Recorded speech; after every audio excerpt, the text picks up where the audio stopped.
Hello, hello, hello. This game is fucking loud though.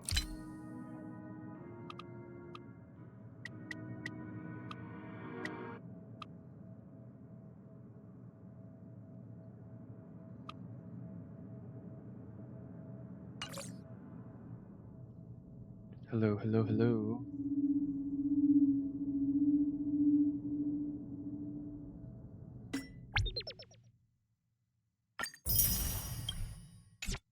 Alright. Oh, actually, wait. I have to go. Wait, I'll be right back.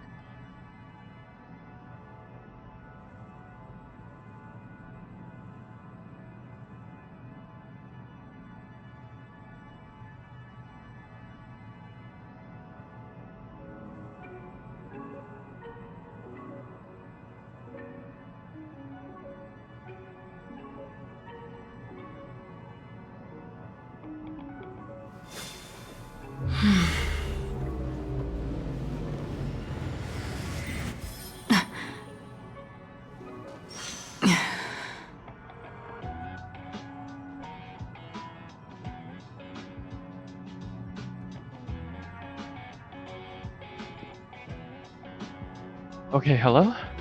Sorry. I have to go do something real quick.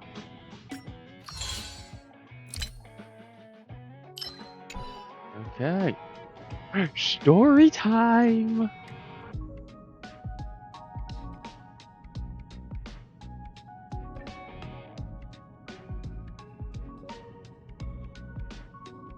Alright.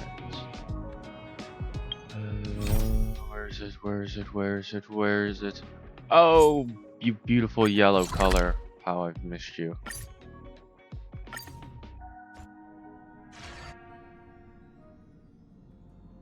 Newsflash! Penacony's Charmony Festival has entered its countdown phase. Accompanied by Clocky's TikToks, after 12 system Oh, hours, what the fuck? this grand celebration will commence with much fanfare. What the fuck? I already told you! We can talk things out!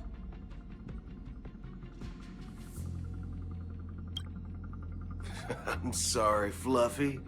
I really have something urgent to attend to, so I had no choice but to resort to asking this favor of you all.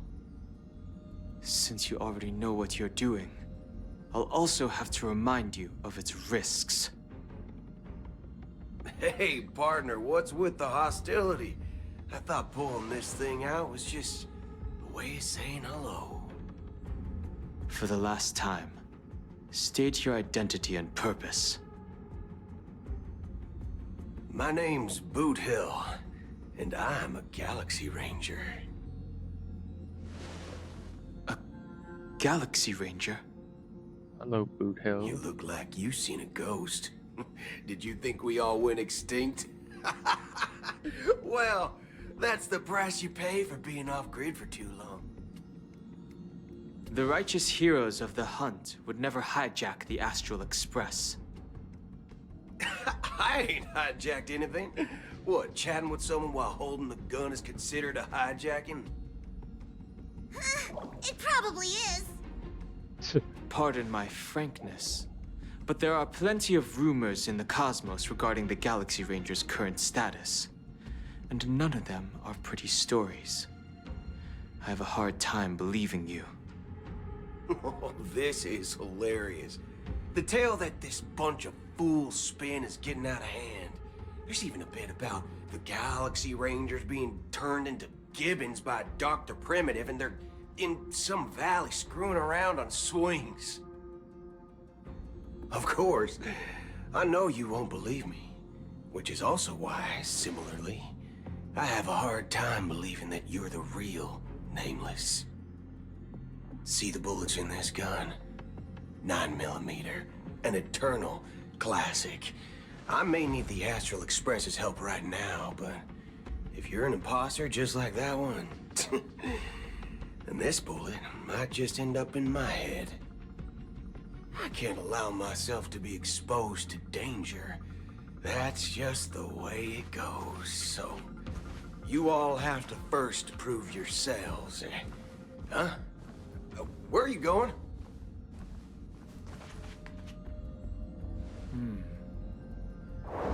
Recognize this? It's a model fudger. The Jade Abacus of Ally and Oath. The CN Joe really gave this to you guys? Yeah, they really censored his ass. This is the Jade Abacus gifted to the Express by the Shenzhou Luofu's general, Jing Yuan. Its presence on board serves as the Shenzhou Alliance's official recognition of the Express. Is that enough? Not bad, kiddo. And across these sprawling stars, a gentle squeeze is all it takes to rustle up a whole legion of Cloud Knights. Now, I reckon that'd be one fudging sight to behold. They really did censor his ass. Now it's your turn. Been ages since the Galaxy Rangers had the spotlight shown on them. We ain't equipped with such fancy gadgets. But I've been around the block enough to know the way to handle these types of situations is easy as pie. All right then. Feel free to toss any questions my way. Let's see if my answers can't turn your trust. If your gut tells you otherwise, still ain't too late to show me the door. And why would I play along? If I truly am a real Galaxy Ranger, you stand to lose nothing. That's, All right yeah. then. Tell me, what kind of organization are the Galaxy Rangers? Ah, my friend. This question is a hard one. I don't think I can even consider us an organization to begin with. Everyone's on their own fated path along the hunt, with their own resolute sense of righteousness and not so welcome among such so-called universal values. This reply does not instill trust, and only makes your predicament more precarious. I'm guessing you're gonna ask about some form of shared faith, right? But us Galaxy Rangers don't need that sort of thing. What brings us together is a shared bottom line. Never bully the weak. Never kill the innocent. These oaths aren't some lofty beliefs, but the fundamental bottom line that one must never cross as a person. As Galaxy Rangers, we strictly adhere to the bottom line. When someone crosses them, the hunt's vengeance will surely come knocking. And in this Ominous. moment, the other crucial meaning of bottom line comes into play. As long as you don't cross it, you're free to do whatever you please. You catch my drift? Second question. Why do you seek trouble with the Astral Express? I already said that I seek no trouble. I must go to Penacony for a matter. But I don't have an invite. And I can't even enter the family's hotel doors. If only I could borrow the Nameless's identity. The entire cosmos knows you're guests of the family. Aren't the Galaxy Rangers also esteemed guests? Well, you've hit the nail on the head. This is why I'm here. It's fine if I tell you. The Rangers are pursuing an imposter. A son of a nice lady posing as one of us. She's on Penacony right now. My informant is a Okay. memo keeper. She's the same as all mimetic organisms, appearing one moment and gone the next. She scares the fudge out of me. Still, she gave me some vital info. That fucking That Black Galaxy Swan. Ranger imposter. God damn. Who is it? Is that the third question? Is it a hard question? It isn't. Just that you might not believe me. That person calls herself Acheron. And according to our informant, she could be an emanator of nihility. That's impossible. That's what I said. Don't worry. When I first received the news, I had the exact same reaction as you. IX never gives anyone so much as a first glance, and that's perfectly normal. What reason would they have to bequeath strength unto mortals? That's a good And question. you must know that emanators can also conceal their own identities, which, for many people, it's better that way. Otherwise, there'd be wanton bloodshed across the cosmos, or even, perhaps, turning their back on the path they're supposed to follow. I had the good fortune of running into an elation emanator. Wait, what? Its appearance was no different than that of those clowns. If it weren't through sheer luck that I got it drunk, I would have never known of its eminent status. Wait, elation. Fuck, which one's elation? I'm googling this real quickly.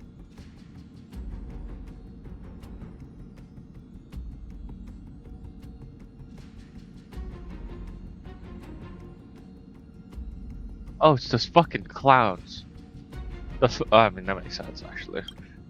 Even in the purest hunt, you'll find the Xianzhou Alliance under the spotlight and Galaxy Rangers lurking in the shadows.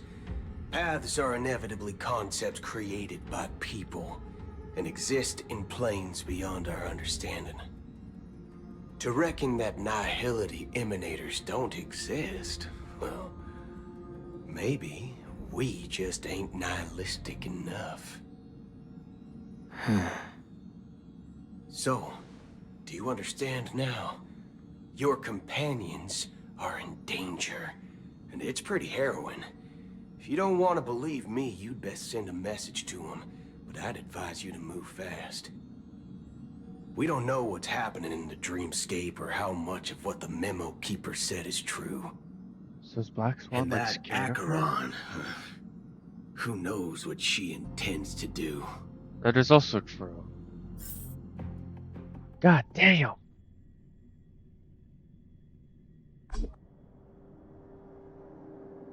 I don't intend to do anything. That's not up to you. What? Did you know? People who come to the land of dreams for the first time, they'll subconsciously stop to reaffirm that they're still walking on solid ground. And then they will unanimously raise their heads to gaze at the sky. Be it reality or dream, staring at the sky is instinctual for humanity. Since the day that the golden hour was completed, it's always been there, watching over every single night of decadence. But now this night sky has been mercilessly severed, dyed with the mist of nihility. And this whole event happened within the course of a single slash of a blade. A single slash of a blade isn't really accurate. It was actually 2 blades, just that the second one was faster. Ooh. That's not. Many guests who weren't supposed to be invited have gathered at this banquet. Even if the harmony is all-embracing, I have no choice but to show some of them the door. For the sake of Penacony and the peace. The planet of festivities has no place for you, a puppet of nihility. Those who live in the shadows do not bear the right to tread the illuminated stage. Speaking of living in the shadows, there's probably not much difference between us. It's only polite to reveal your true self, at least when speaking to others. Penacony's Dream Master. The watchmaker? No, That's just another reason that you can't stay. Whether you believe it or not, this is the real me. We are one. Is this the unity that the family espouses? My mortal shell has has long since dissipated. The Oak family's 107,336 offspring are now my eyes, ears, and mouths, spreading joy across dreams when required, what the and in fuck? times of essential need, exiling evil from this haven in my stead. From the sound of it, it seems like you're asking me to leave Penacony. A little. I am glad that you're an understanding one. Alas, I'm not asking. If you think you can. Ooh. Are you threatening me? I ended it with a period. It was a statement, not a threat. Knowing who I am and still showing such malice. You're not the first, nor will you be the last. This scene played out many times before. And usually, when faced with my questions, most people retort, "Why can't I?" The result has invariably been that they can't. You are confident. But be reminded, the family is forgiving, but not weak. The cords of the harmony extend across worlds. If you do not comply, when the blade is unsheathed for even a hair's breadth, you will never be able to escape the eternal Centurion's wrath in all of your lifetime. 137 individuals. That is how many heathens I have exiled since I became Dream Master. Among them were those who once severed my wings, and those who immolated my body. I don't know what immolated means, but I'm assuming that means destroyed or And something. here I stand again, about to add another mark to the tally. He counts everyone he kicks out of And this you will place. die. Oh shit. I mean, all of you will. Oh.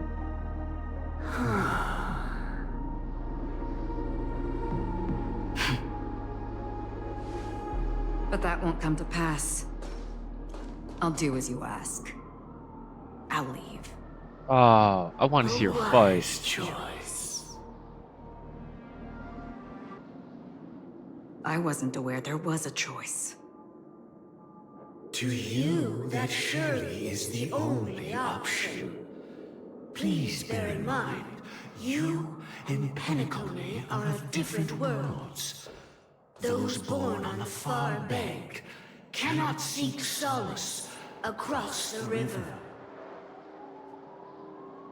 Leave and never return.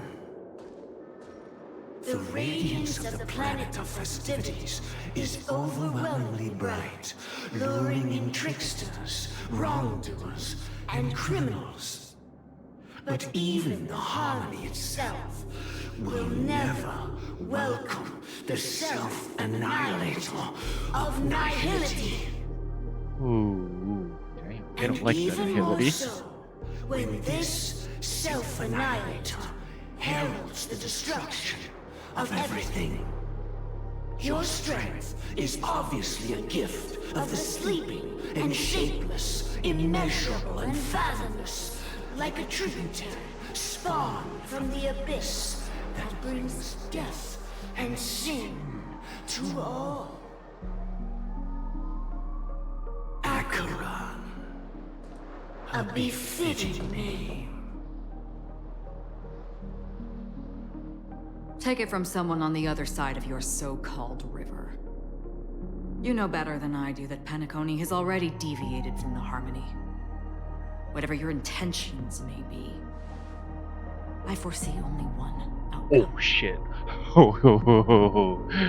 Its future holds nothing but nihility. Just like all the worlds that have drowned in their shadow.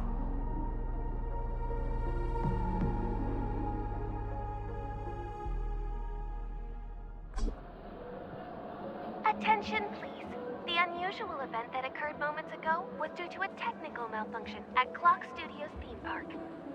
The family has promptly responded to secure the area, and we're happy to report that there have been no injuries. Oh, I swear that was no movie shoot. So many chips fell from the sky, and I even caught one of them.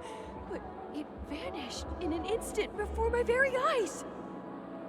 Excuse me. Are you talking about the Clock Studios theme park incident? Yeah, what about it? Oh, Miss Robin! Am I seeing things Ooh, like... that's not her.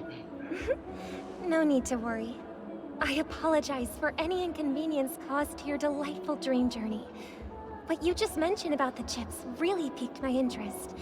Would you mind providing more details about the incident? That's her. That's the fucking little Oh. gremlin. It was just... those chips you normally see everywhere. The green ones? They fell from the sky as if it were raining. And then those chips simply disappeared. It appears to be the Dream Sim tech the Iris family has been developing. Huh? Miss Robin, you mean those chips were all part of a performance? But I really... Shh. This technology hasn't been made public yet. It was originally planned to debut at the Charmony Festival, but it seems it's been leaked. Can you help me keep this secret? The raining chips were supposed to be part of my act. Oh, I see. Then it all makes sense now. I'll do anything to help make the Charmony Festival a success. Thank you. As appreciation, I'd like to give you a token gift. What is that? What the fuck is that? This button is... Press it at just the right moment in the celebration. There could be an unexpected treat in store for you. All right. It looks like there are other guests who are also confused. I'll have to excuse myself. Please, enjoy the dreamscape. The fuck did she just hand So many that people purse to that talking little about child? it. This commotion at the theme park definitely... Oh shit! made Wait, what? I waves. get to.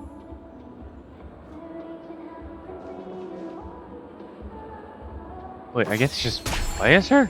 What the fuck?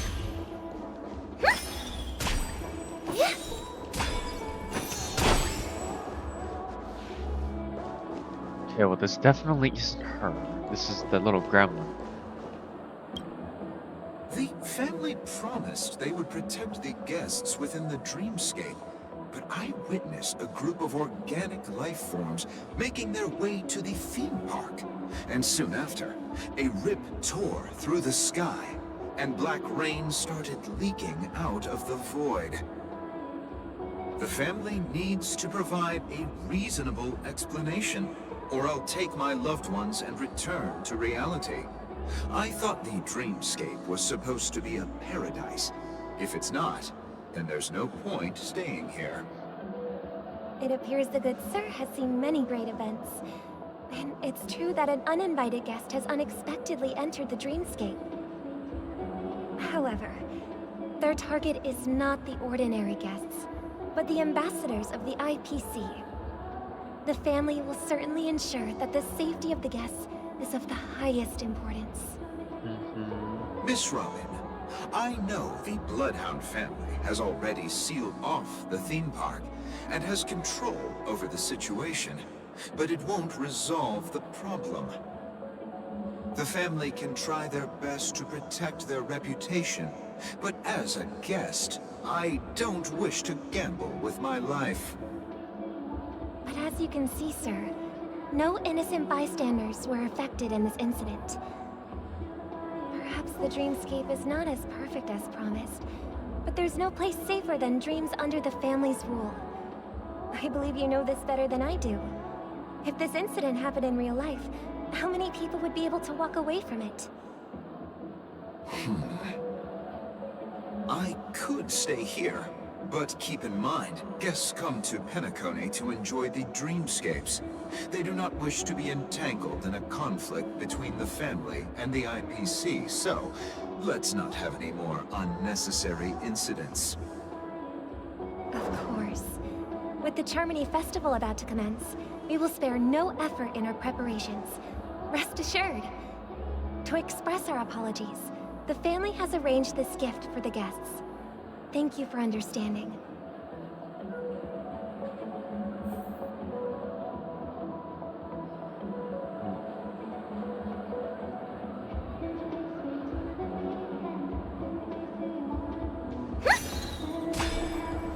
You're gonna make a new team for this. God damn.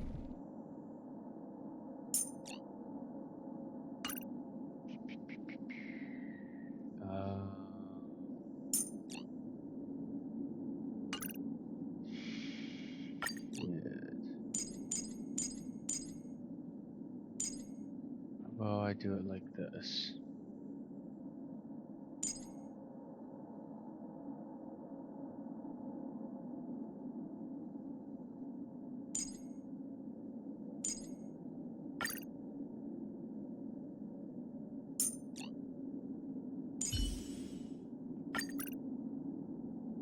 Okay, this works.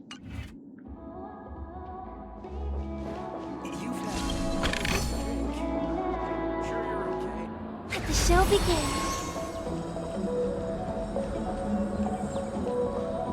Wait, will it show up with the... Hello. Oh, it doesn't. May I ask what happened here? Nothing to be worried about. There's been a small rehearsal mishap at Clock Studios theme park. Please stay calm. Hey, are you a fool? You don't even recognize Miss Robin? Who do you think you're talking to? I'm sorry. I've just been transferred to the Bloodhound family, and I'm still not too used to working on the streets. I didn't realize it was you. I'm so sorry. Hey, don't sweat it. You guys have a tough job. I know how it is. How's the situation looking? Oh, we've sealed off the theme park. Most guests are used to bizarre phenomena in the dreamscape, and so far, no threats have been detected. We can expect order to be restored soon. Rest assured, Miss Robin will intensify our patrols to ensure that no incidents occur. I trust you guys. But regarding what happened in the theme park, what do you hounds think about it? It's okay. Feel free to speak your mind. Well... Actually, I was there shortly after it happened. Is it true that the IPC's ambassadors came with ill intent? And that Galaxy Ranger who easily cut through the sky? Miss Robin, to tell you the truth, everyone's been talking about it. The myriad factions on Penacony have already been causing unease for everyone. Thank you all for your loyalty towards the family. The Planet of Festivities has indeed run into some trouble. The representative from the IPC, he's trying to regain ownership of Penacony and is prepared for a hostile takeover. Of course, the family did not agree. The result of the failed negotiations is as you see it now. No wonder. So this is the main reason why the IPC staff are banned from entering the Dreamscape. Did they apprehend the troublemaker in the end? Don't worry. Mr. Sunday is currently tracking his whereabouts, and he'll have something to show for it soon. However, given the situation, the IPC surely won't let this go easily. Therefore, we are relying on you hounds to maintain the order and stability of the Dreamscape. Please be assured, Miss Robin, we take our orders seriously. We won't let those IPC cronies get away with this. Thank you for your hard work. If there are any other members who still feel uneasy, please tell them on my behalf that protecting the Dreamscape requires everyone's help. This is a small gift prepared by the Iris family for the guests. There's one for you too. Please, open it at the Charmony Festival for an unexpected surprise. I can't believe I received a that's, gift from Miss Robin. It feels like I'm dreaming. Wait, I am in a dream. If trouble comes knocking on our door, we're not afraid to go to war. Rest assured, the Dreamscape's peace will be protected by the Bloodhound family.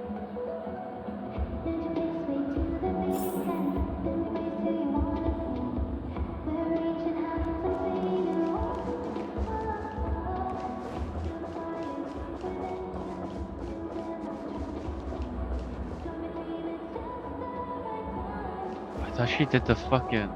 No.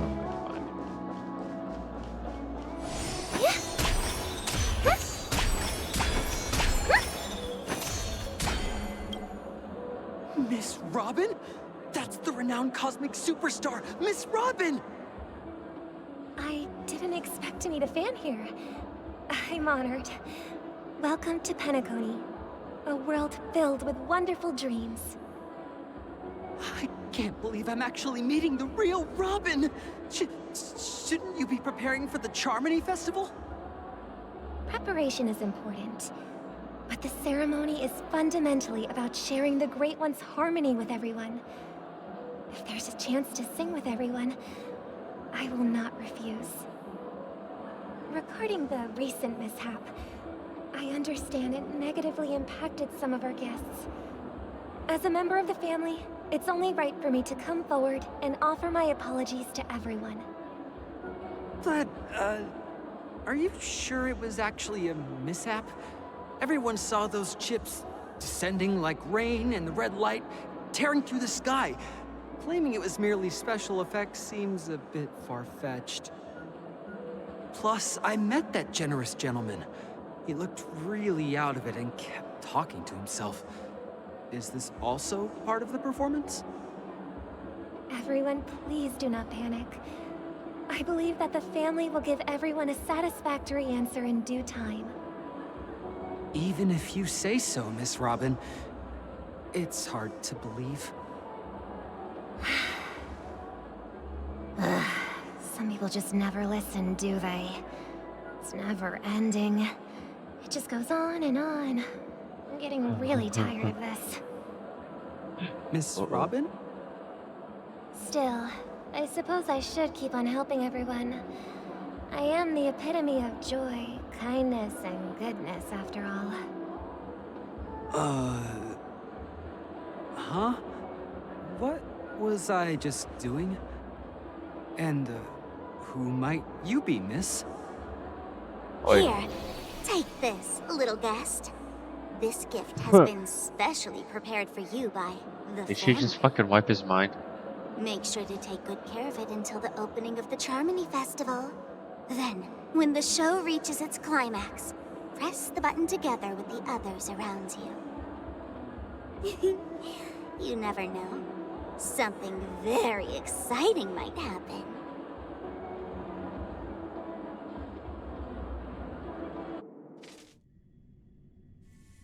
Okay, this is We're a lot back of where it all feeling. began. Yes! You entered the golden hour from this place. And it is also from here where you will enter the true Penacony. It is a pleasure to journey alongside you once more. But it's time I laid bare the entire truth before you. Okay. As you might have heard, I also go by another name. Stellaron Hunter Sam. Are you alright? You lied to me. Are you Firefly Soul? 1, 2, or 3. Oh, bitch. I'm fine. Sorry, I hope I haven't scared you. I know you have many questions. Do you remember when we encountered death in that strange dreamscape? When I was caught by that meme? In that instant before it killed me? I saw the reflection of another dreamscape in its ghastly pupils. So, following the clues in the script, I came up with some theories about the meme. That's why I instructed Silverwolf to issue invitations, drawing everyone to the Dreams Hotel. I intended to call upon death before you arrived, to solve the riddle using more direct means, and then invite you to join. However, contrary to my wishes, I couldn't defy the script. And I didn't get a chance to explain it to you. That's why she said It sorry. is how you see now. I was impaled by the bladed wings of death. The heavy pressure of concentrated memoria, miasma, exploded in my mind as if it was actually reality. But after the momentary numbness subsided, I found that my body was absolutely unscathed. I was still alive. And it was just as I thought. I had arrived at a place starkly different from this beautiful dream. Beneath the dreamscape of Penacony lies another, more chaotic, more primal memory zone. Its name? Land of the Exiles. And so, then I returned to the hotel in the dreamscape, hoping to tell you of its existence. Yet I could not reveal my own identity. So, I could only divert your party's attention and lure you away from the battlefield. Oh. And after all my attempts proved futile, it wasn't until not long ago when a crimson blade of light shattered the high wall of the dream, causing you all to fall far into the abyssal depths of the dreamscape. That I was able to awaken you and your companions one by one. And that's it. That is all that's happened so far.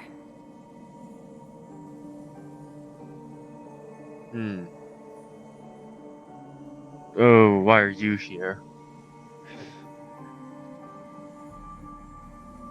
I'm trying to enjoy my show here, man.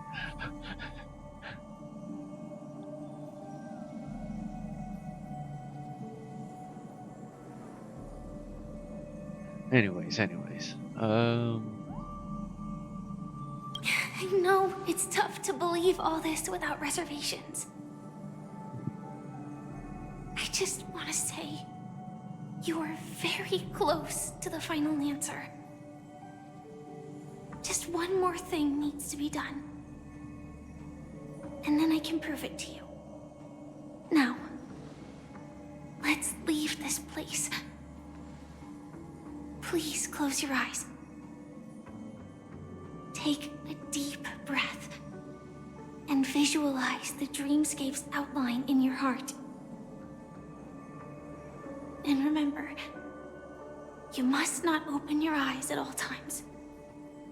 3, I'm getting a 2, 1. Don't be afraid. The one who has come to greet us has arrived.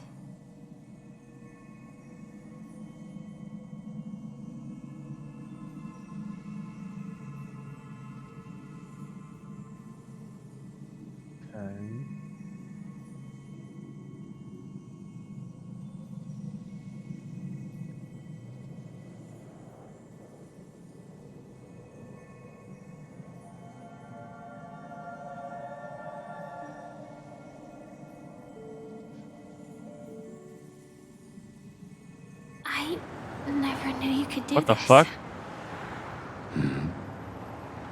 Do you have a driver's license? That's a good point. I do. Can he drive? You can That drive? is surprising. You can fucking Why? drive? What the Because fuck? This is Japella, the city of sins. No, it's nothing.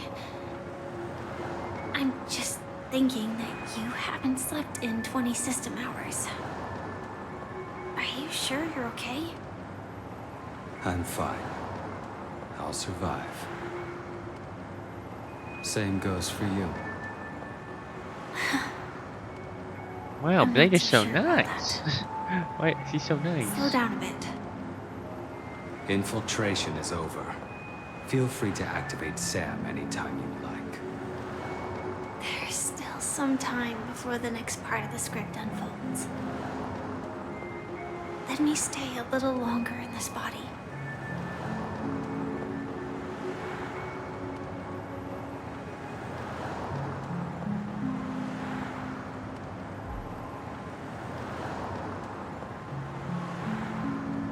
Such a long tunnel.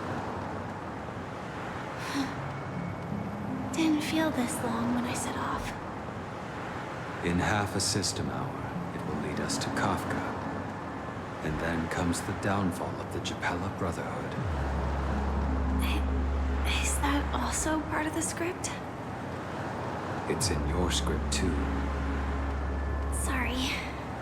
I didn't notice. Their destiny won't change just because of your selective ignorance. I told you before, it's a bad habit. What about you then? Is this the moment you finally find the death you've been looking for? As always, it's a blank slate. It's not on this planet. Why the sudden inquiry? Good Because question. I'm currently in a car with a sleep-deprived driver. I just want to get there in one piece. This car has full self-driving capabilities. I'll just put my hand on the steering wheel. Will that do? Hey, don't take everything so seriously. I don't think he understands what a Elio joke is. would always say there's only one type of destiny. The inescapable type. He can see the future, and we, likewise, are aware of our predetermined end. But before that moment arrives, we can still choose what we do. We all have this right, don't we? After today, Japella's name will disappear from cosmic history, and the Everflame Mansion will take its place. In the not-too-distant future, you'll receive an invitation. That's your next stop.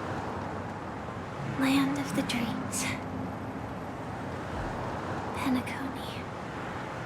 I hope you find whatever you seek there. Be it answers or salvation. She's gonna fucking die here. Oh god, she's gonna die in fucking Penacony. Yeah. How nice. Glad to see you're safe and sound.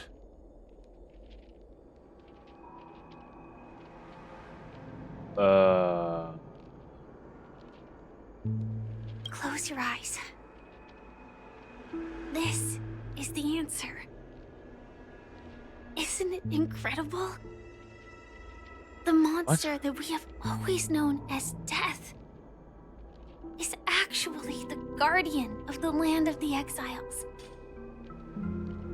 It abides by a certain rule. Abducting people from their dreams and bringing them here. The question that has been perplexing us, does death really exist in the dreamscape, appears to be a cognitive trap. It was laid by those orchestrating events from the shadows to cover up the truth behind the disappearances and the existence of this fortress known as Dreamflux Reef. Every emergence of that meme is related to the Watchmaker.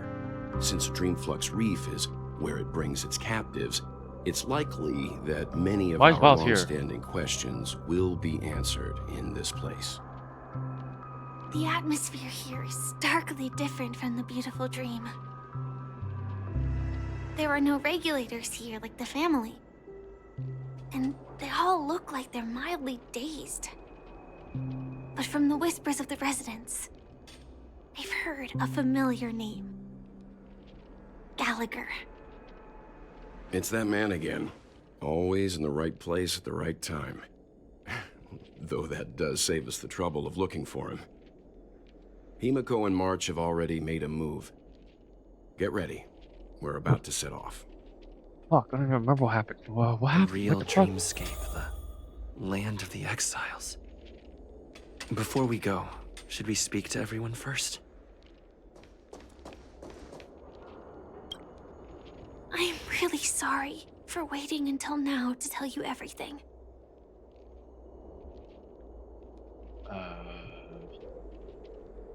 Two reasons. Firstly, the script. In the future that Elio saw, Sam and the Astral Express's confrontation was inevitable. I tried to break the shackles of the prophecy, but this is as far as I could go. That aside, there were also my personal motives. I wished to travel with you as Firefly. Ooh. And not Sam.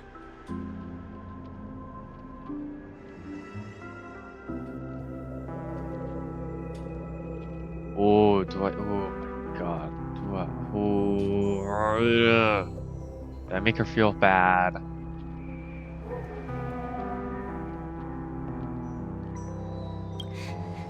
Thank you. Two reasons. Wait, oh wait, I can. That aside, Oh, I get it. Being cautious around a Stellaron hunter isn't a bad thing.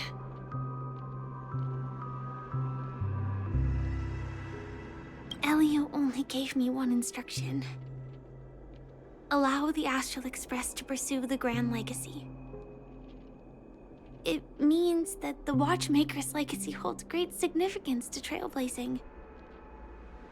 And to you. Elio's scripts used to revolve and expand around certain specific Stellarons. But with your appearance, this condition has apparently ceased to be appropriate. Perhaps he also saw the impossible in the future. Do you That's a good still question. remember that medical cabin I told you about? Well, that's Sam.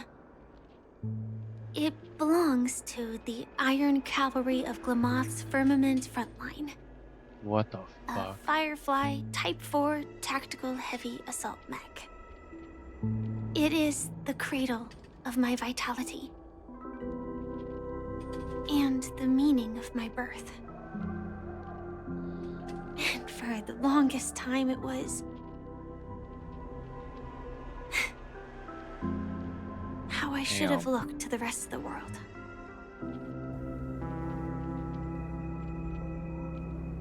Do you So what still is it? It is the cradle. Fuck, wait, I just. Do you still remember that medical cabin I told you about? Well, that's Sam. It belongs to the Iron Cavalry of Glamoth's Firmament Frontline. A Firefly Type 4 Tactical Heavy Assault Mech. It is the cradle. The timescale of Dreamflux Reef differs from reality, so we mustn't lower our guard. You're sensitive to Memoria. A slight misstep, and you could get lost in this memory zone. Okay. Something on your mind? Let's talk about it. No wonder Miss Acheron is so averse to drawing her blade. It's hard to imagine such terrifying power could reside in an ordinary sheath. If it weren't for the fact that Aventurine's power originated from the preservation, the entire dreamscape would have been affected. Don't feel burdened by this. Even without that Stellaron inside you, Aventurine would still have found other methods to accomplish his goal. Let's just believe in Miss Acheron. And given her prowess, I don't think we've got anything to worry about.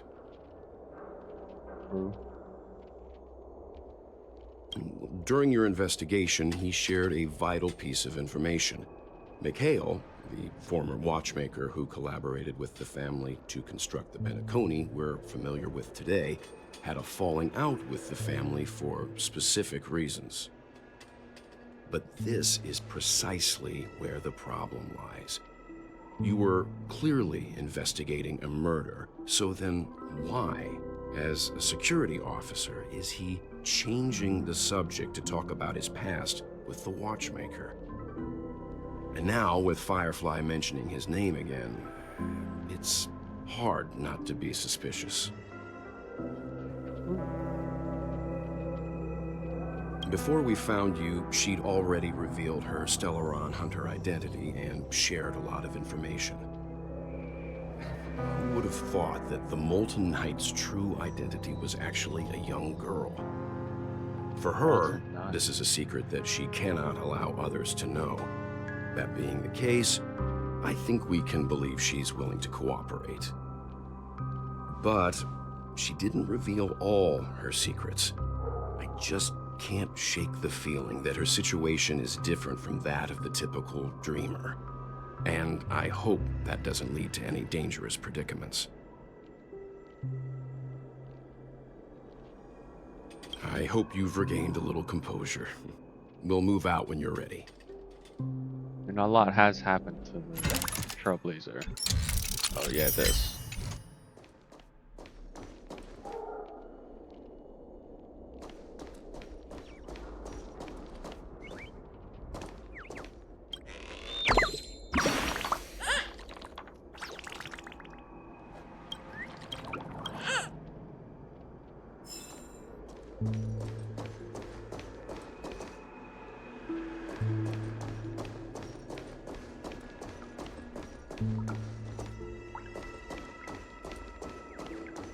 Keep going straight down this alley, and it'll lead to an elevator.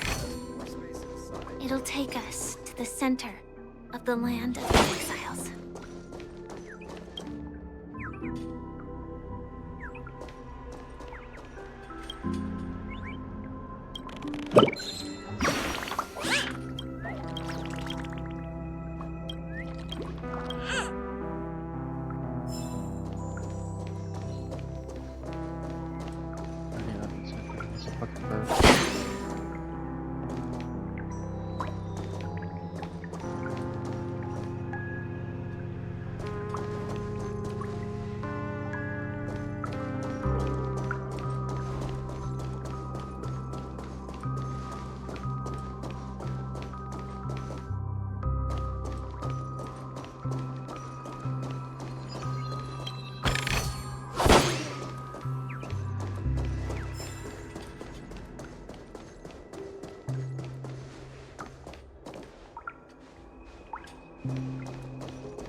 I quit drinking. Where she come?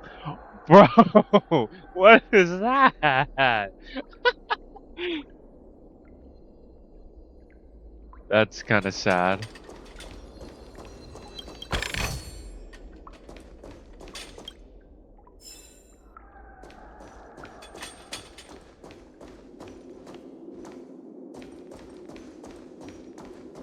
What a huge clocky.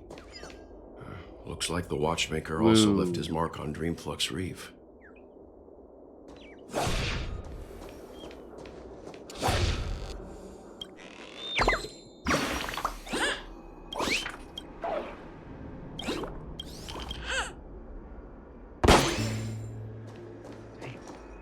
That is a huge clock.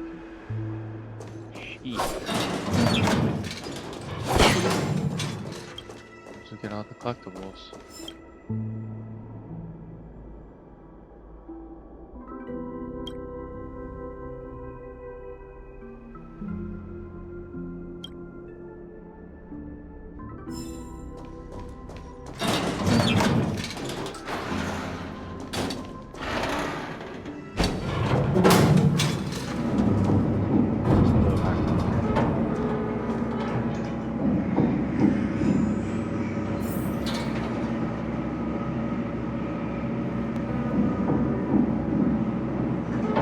Wow, I'm actually taking a fucking elevator in this game. Oh fuck, I missed that.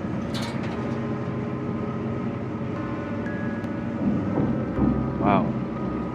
Unbelievable. To think there's a settlement of this size within the dreamscape. And all beyond the family's reach.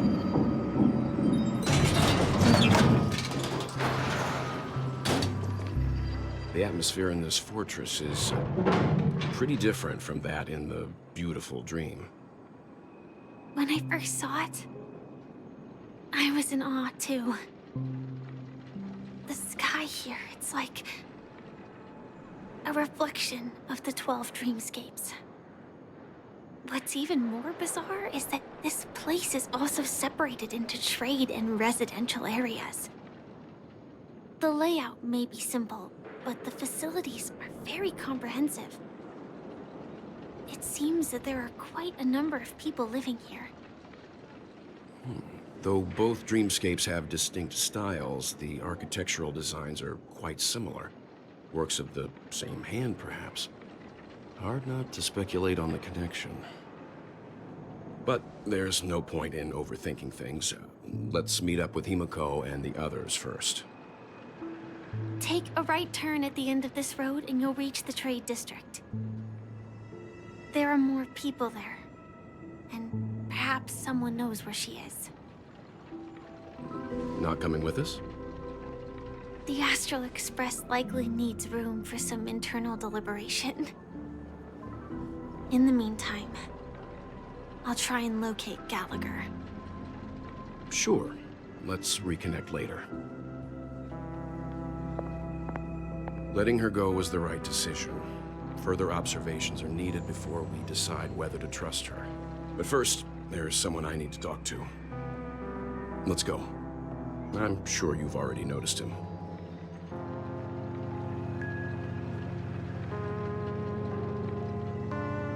Oh, it's Misha. He's right over there. The Reverie Hotel's bellboy. How did he end up here? And right after Miss Acheron severed the beautiful dream. We'd better check, just to be sure. Trash can is perfect for me, and perfectly legal for me to stay in.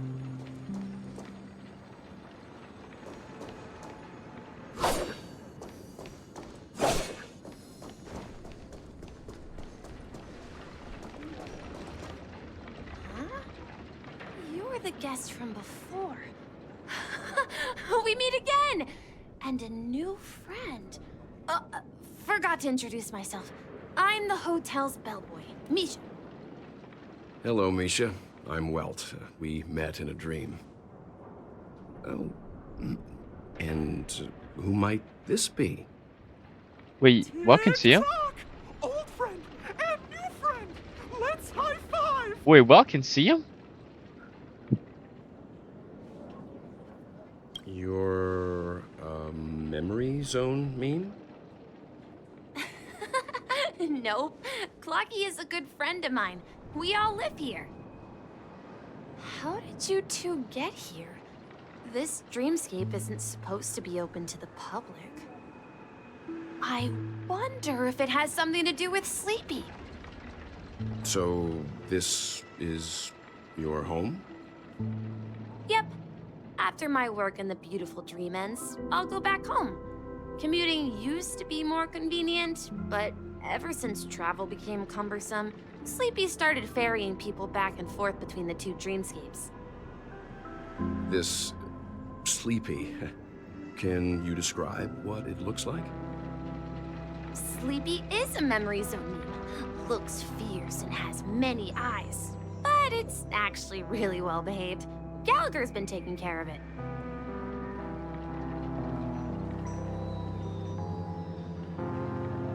Gallagher, yeah. Based on the description, that meme is indisputably death. A nightmare for the family, but for the people who live here, well, that couldn't be further from the truth. Death? Not in a dream, surely. Sleepy's just a little aggressive, and sometimes messes up by fetching the wrong guess. But it would never hurt anyone. I see. Has it brought back any guests recently, say, in the last day or two? We're currently investigating a missing person case that occurred within the beautiful dream. I see. Then you'll have to speak with Gallagher. But he's currently busy hosting a visitor from the Oak family and specifically asked not to be disturbed. Mr. Yang, the person you're looking for, is it Miss Robin? Just as I thought. Considering what happened with Miss Firefly, this doesn't come as a surprise. If you're looking for Miss Robin, I can lead the way. She Oh told shit, me he that knows she'd where be willing to meet with outside guests. If it's not too much trouble. Also, we're looking for our missing companions. A woman with red hair accompanied by a girl with pink hair. Have you seen them? Oh, I haven't. But please, rest assured. Dreamflux Reef is a small place, and it's not as bustling as the beautiful Dream. But its safety is unmatched. How about this? Since it's your first time here in Dreamflux Reef, I'll be your guide and help you find your companions. And then we can all go visit Miss Robin together. She's gone to Mrs. Grace's to visit the children. She won't be leaving anytime soon, so there should be enough time. All right then, we'll follow your plan. Well, we now know the answer to both murder cases that have caused such commotion in Penacony. As for the intentions of the mastermind behind it all, we're still none the wiser.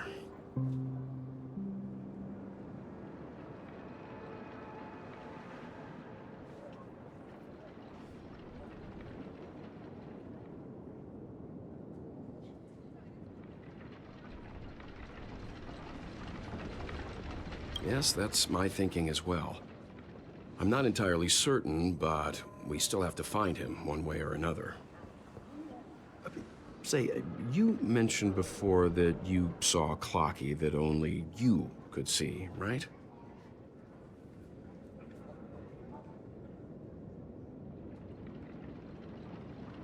I can't shake off this strange feeling. Am I really still so young at heart? Forget it. It's not important. We'd better just follow Misha.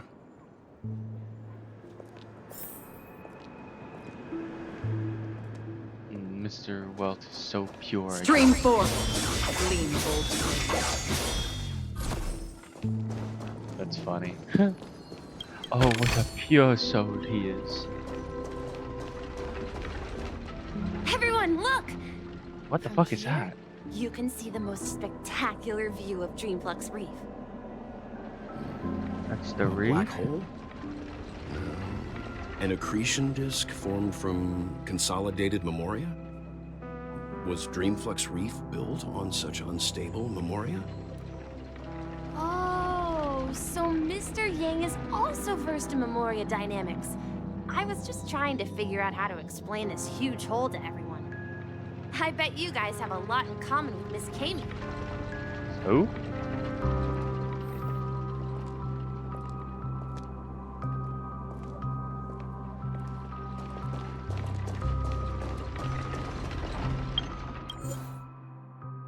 Oh, it's just that.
calculations are finally done.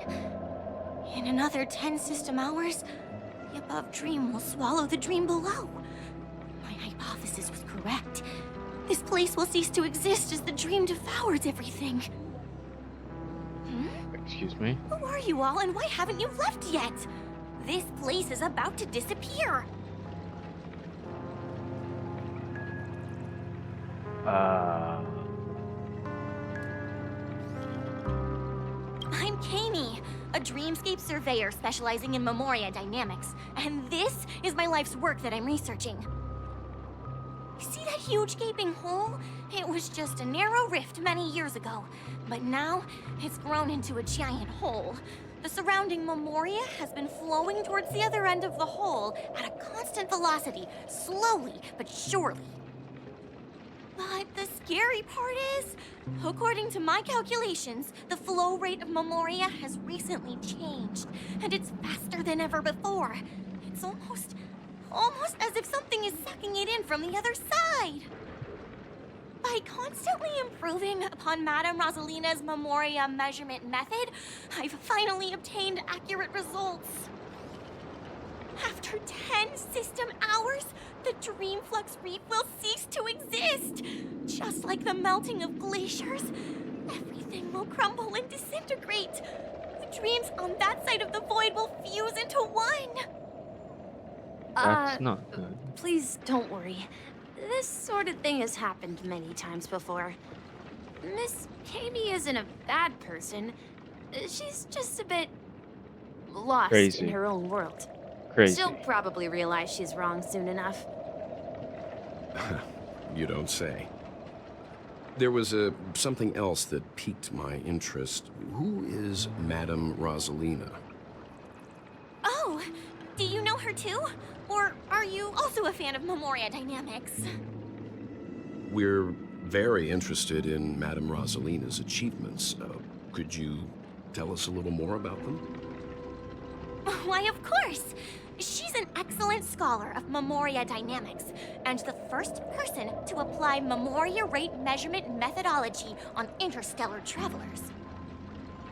Regrettably, due to the presence of the Garden of Recollection, ordinary people don't pay much attention to the nature of Memoria. She departed this world without much fame, leaving only a few thin journals behind. I came to Penacony to learn more about my idol, and went to great lengths to seek out Dreamflux Reef, all because this is her final resting place. Prodigies always meet their demise prematurely. If only Madame Rosalina had more time, she would have discovered a way to reverse the flow of Memoria. I felt it. The source is in the golden hour.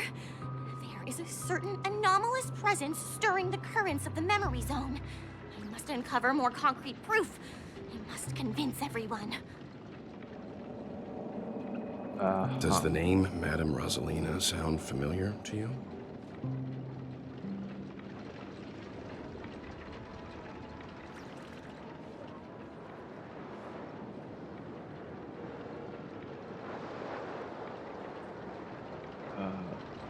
Before we came to Penacony, the conductor had given us a list of nameless to look into. Her name was mentioned. It seems like she did a great deal of research and calculations in Dreamflux Reef, before abruptly passing away. Miss Kami regularly mentions her. I hear Madame Rosalina passed away during the prison war. She could see the Penacony of today. Its people building homes in the memory zone. I bet she'd be really happy. Perhaps. Our destination is the commercial district. That's where the largest crowds gather in Dreamflux Reef. We might be able to find the others there.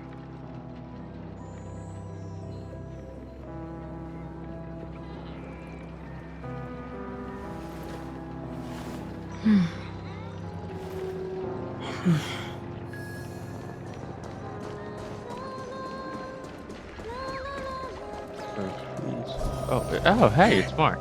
Let me go! Please, come to your senses. I'm begging you. Ghost! There's a ghost! Don't come Oh, near wait, me! it's that kid again. human and so are you. Can you get a grip? Mr. Yang and Mr. Trailblazer, I've been waiting for you. Quickly, come help. I bumped into a member of the family on the way here. He was so scared, and I just wanted to calm him down. But... Let me go! Let me go! I've only done good in my life. Why can't I rest in peace after death? Well, this is how it turned out.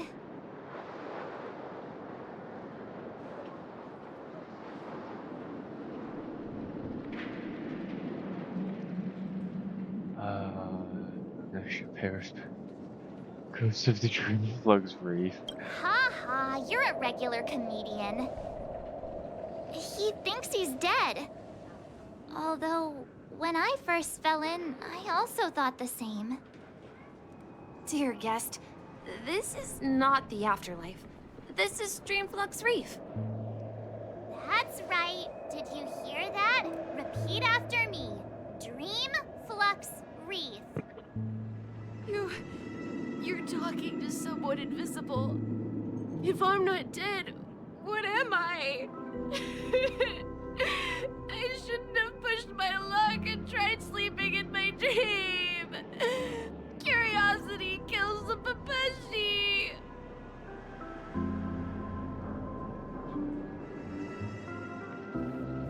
Invisible who?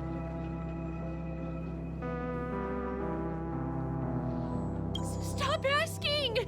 You'll alert the monsters! All the dead are right here.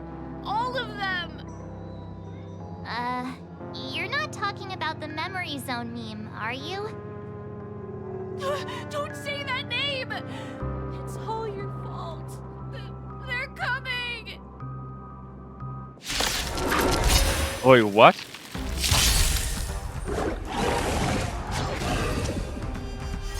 What the fuck was that? Oh god, you're gonna hit like a fucking truck. Enemy targets detected. Doesn't seem like it.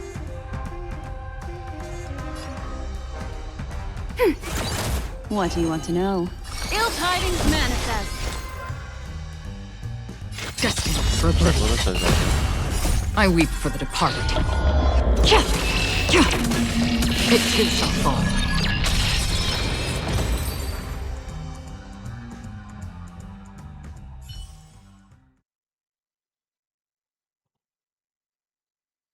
He passed out. His intense negative emotions attracted the nearby Memory Zone memes. I see. But why aren't the other people around here scared? Unlike in the Sweet Dream, people here don't see Memory Zone memes as dangerous monsters. And even if they pose a threat, people can easily escape by forcing a wake-up call. But we can't just leave this man here. Can we take him somewhere safe? We can ask Jessie for help. I've gotten to know many locals while waiting for you guys. Everyone here is living a self-sufficient life. I don't know how to describe it, but this place feels like the real dreamscape.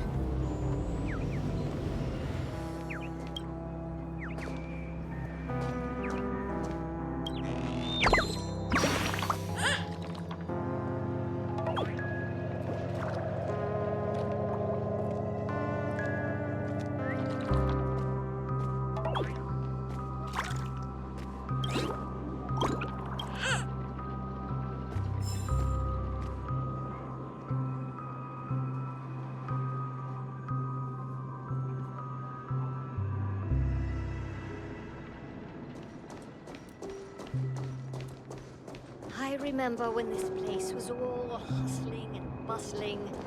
Oh, now look at it. Nothing is spared from the decay of time.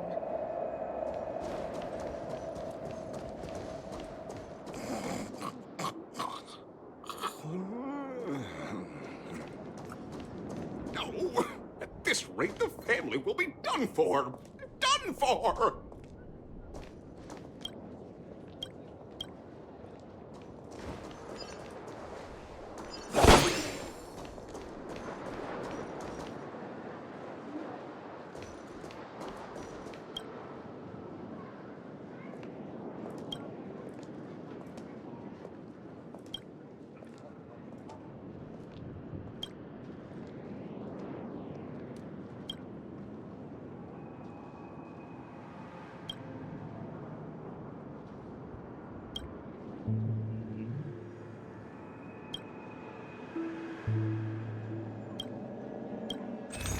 Let's see what your product is. Okay. Can it make you happy? Tell me about the songs that make your heart sing.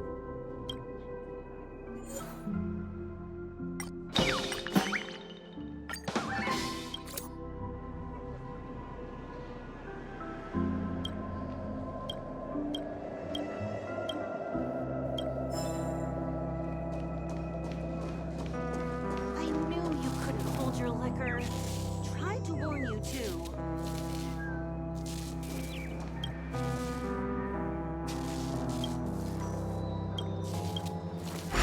Alright, you.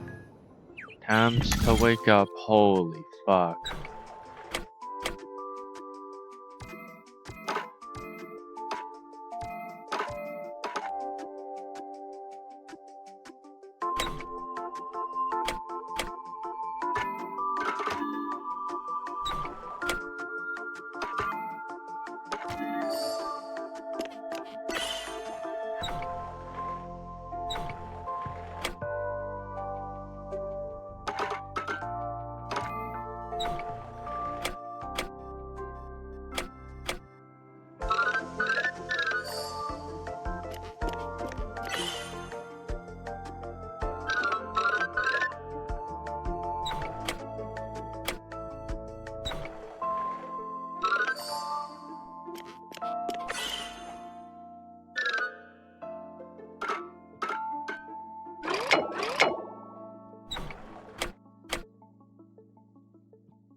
Piece of cake.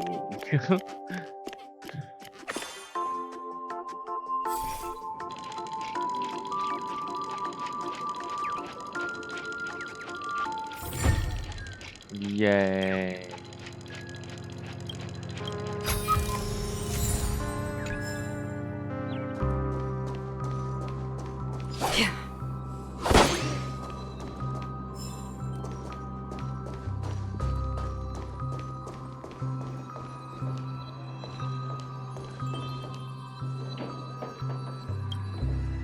Evening, Jesse.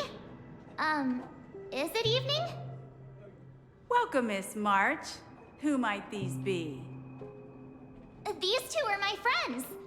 As for the man lying on the ground, he's a scaredy cat who fainted from fright. I see.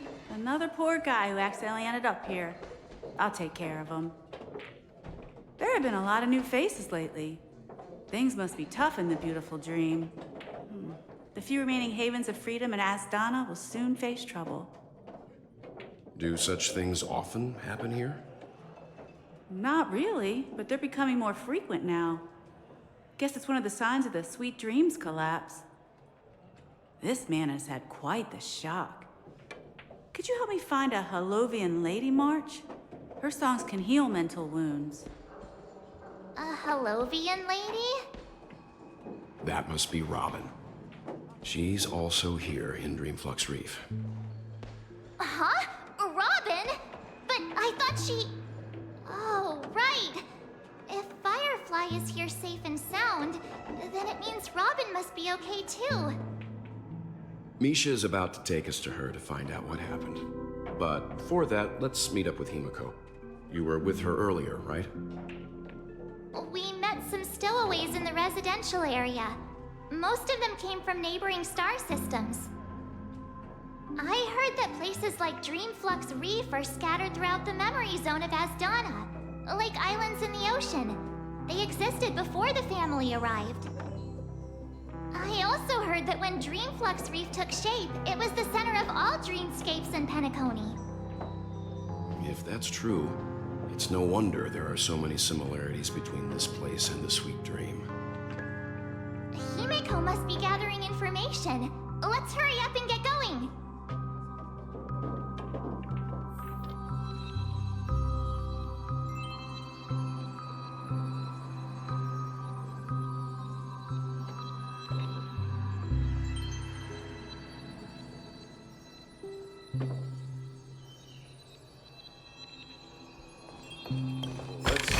handle a stroke of genius like this?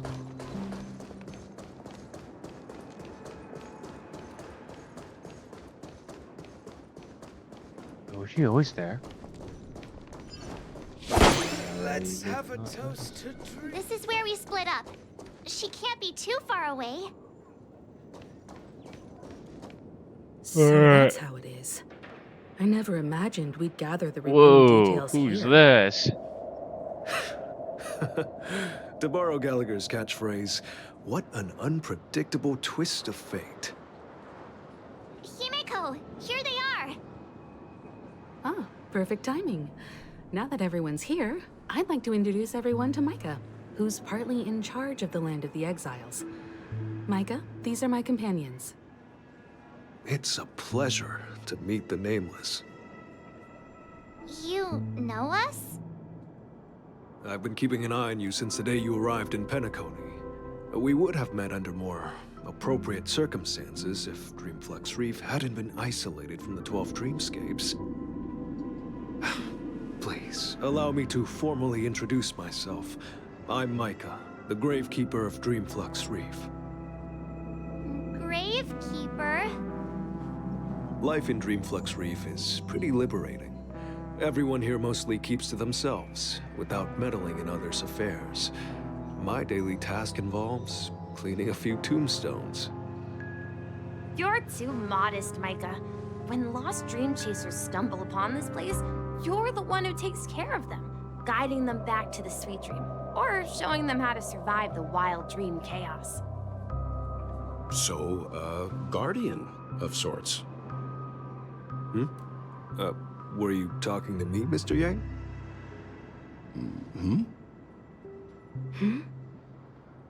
What? On that note, Mr. Mika, which tombstones are you referring to? We didn't come across any graveyard when we arrived.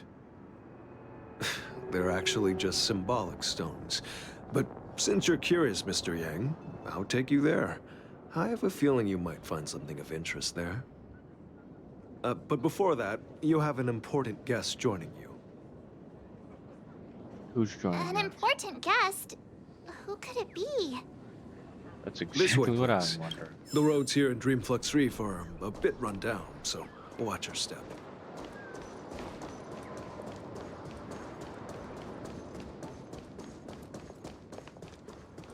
I remember when this place was...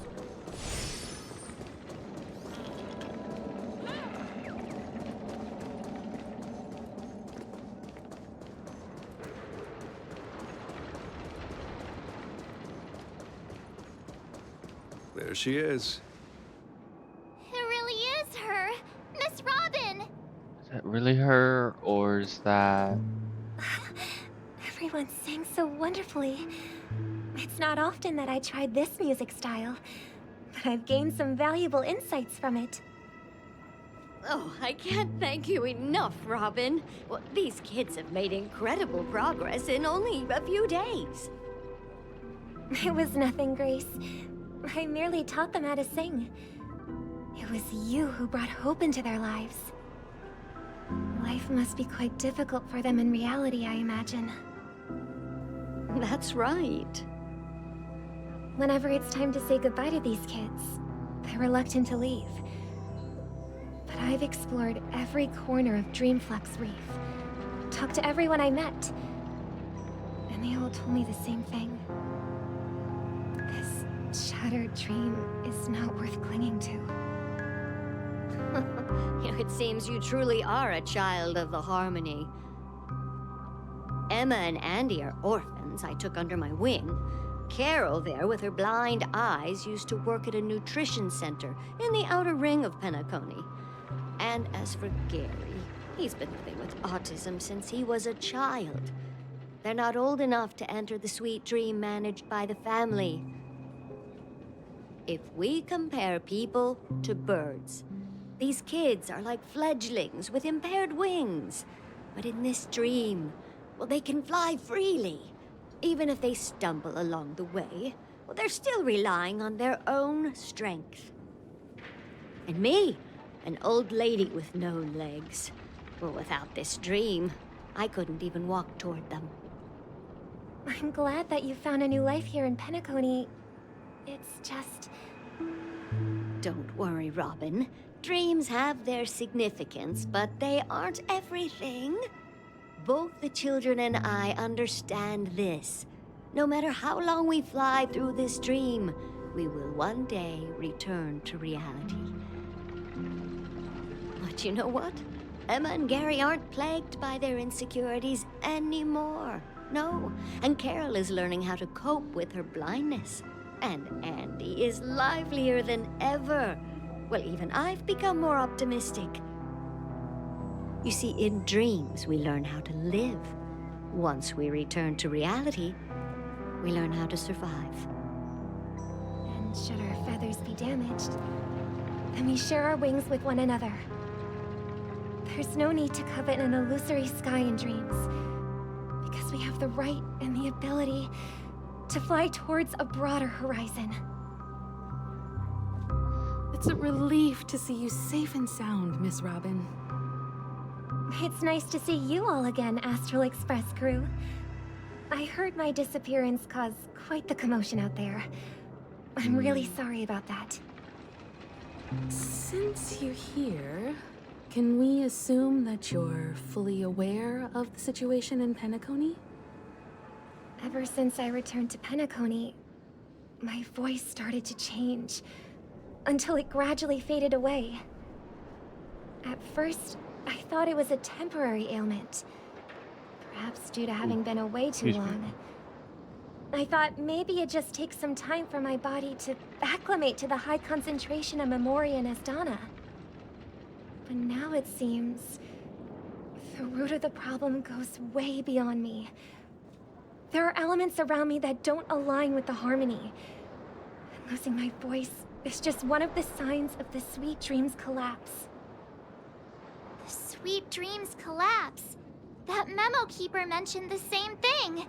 So it's real. While I was away from Penacony, the boundaries of the 12 dreamscapes kept expanding outward. But whenever I mentioned the anomalies in my dreams, all the family heads refused to talk about it. Only my brother was willing to respond. Later, I discovered the secret letters from the IPC ambassador, which further convinced me that there are hidden secrets beneath the surface of Penacony. So, following the clues in the Oak family's dossiers, I found my way here. The land of the exiles, concealed by the family under the guise of death. A dream within a dream, where Penacony's past is buried. Hearing you speak, it sounds as if your voice has made somewhat of a recovery. I hate to admit it, but the harmony in this place resonates more broadly than within the Sweet Dream. It's regrettable, but the family has experienced betrayal. The traitor, or traitors, abandoned their original principles and, using the name of harmony, exploited people's weaknesses to turn Penacony into the planet of festivities, trapping everyone in the illusion of the Sweet Dream. This is not the strong defending the weak, but rather the strong exploiting the weak. A world without equality won't ever be favored by the harmony. And naturally, those voices blessed by them have lost the ability to sing. Could there be another force influencing the family's shift in philosophy, Miss Robin? Considering what happened with Acheron, it's difficult to conceive of another entity within the realm of the harmony capable of influencing everyone. Unless a power surpassing that of an emanator is involved. What? I'd heard about what happened to the Xianzhou Alliance, but as far as I'm aware, the family hasn't faced any such external interventions. Who knows? Perhaps I've just been away too long and missed something. Regardless, I cannot accept my home is moving towards the very opposite of what the harmony represents, while still claiming to uphold it. I must uncover the reason why Mikhail cut ties with the family, and who exactly it was who betrayed us all. Do you remember our arrangement, Mr. Micah? Well, here's my answer. I've decided to forgo my role and never step foot on the Charmony Festival stage again. Oh, what?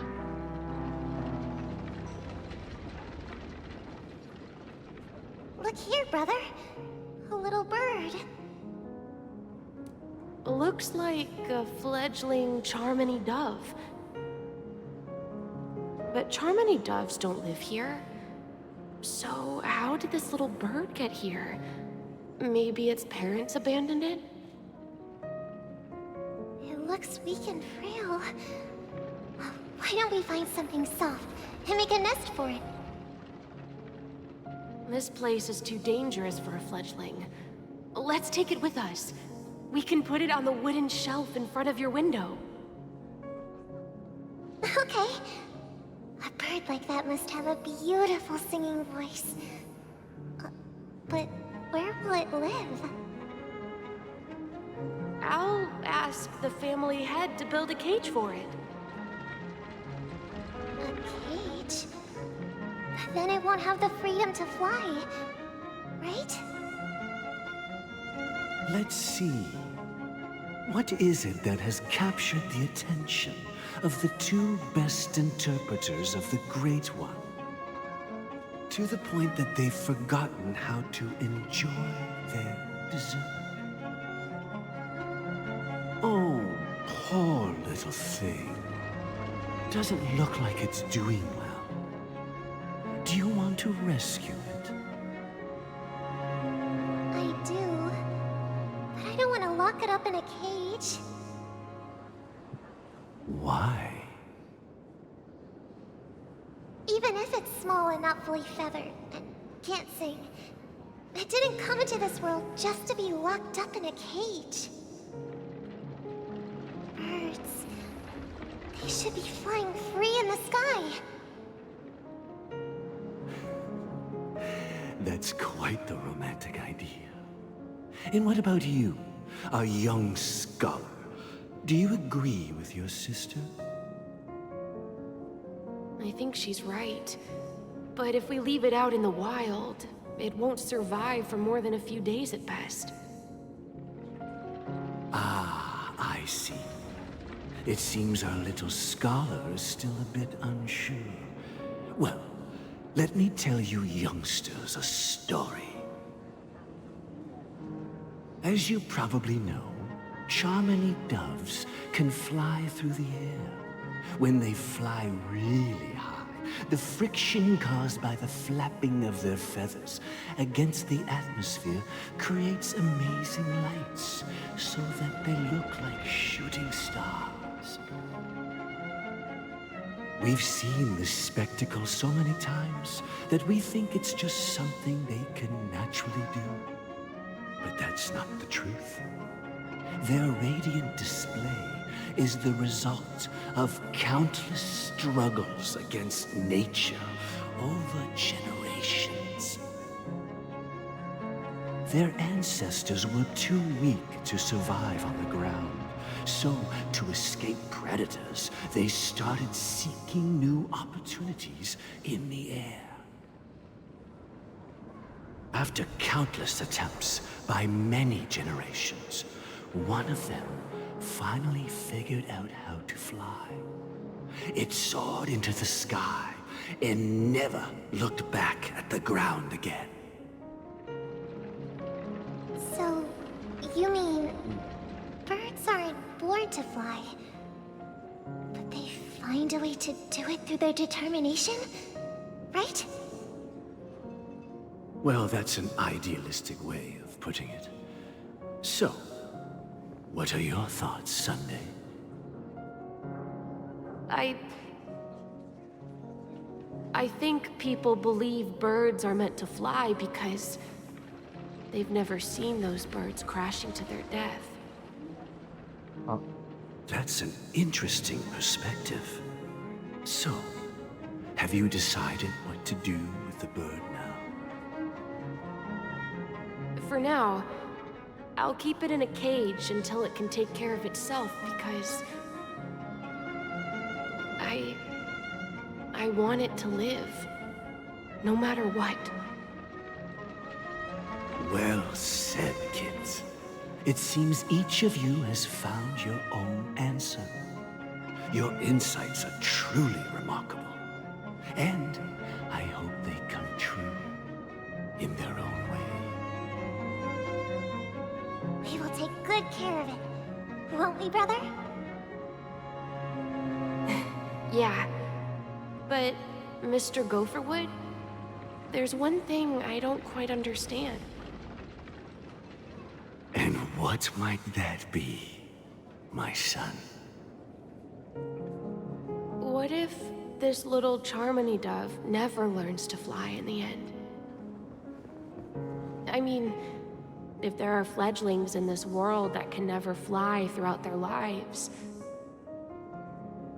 should we let them go back to the sky, only to see them crash to the ground and die? Talking in your sleep, Birdie? Time to wake up. Oh, what? Okay, so they're just... Need a hand? I'm still alive? Yeah. Happy about that. Where is Robin? Tell me. Now. I knew that was going to be the first thing you'd ask. What? Don't worry, your sister is here, safe and sound. She's probably walking around the streets now. If I were you, I'd be more worried about myself. After all, right in front of you is the guy who just stabbed you in the chest with a dagger. If you wanted to kill me, you wouldn't give me the chance to speak. Just tell me your demands, lackey of the Watchmaker. So, you figured out who I am, huh? No wonder you had the guts to go against the Dream Master and the Four Families. Looks like I made the right choice. Choice? You are aware of my plan and see through my act. Time is running out, so let's drop the charades. I'm suggesting we cooperate.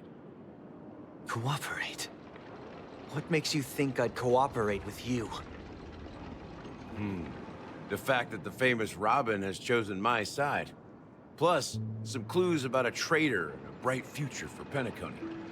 Any of that catch your interest? I find it hard to believe a man who's full of deception. Fine. You don't have to trust me. What you should trust is the sense of justice inside of you. Show me Robin first. All right, as you wish. Here she is. Huh? What's your trick What? this time? What? Just kidding. I mean, this lady will lead us to Robin, right? And the crew, too. There are too many people who you owe an explanation. That'd be great. Please follow me, Honorable Oak Family Head. Now, all the actors are on the stage. The fuck?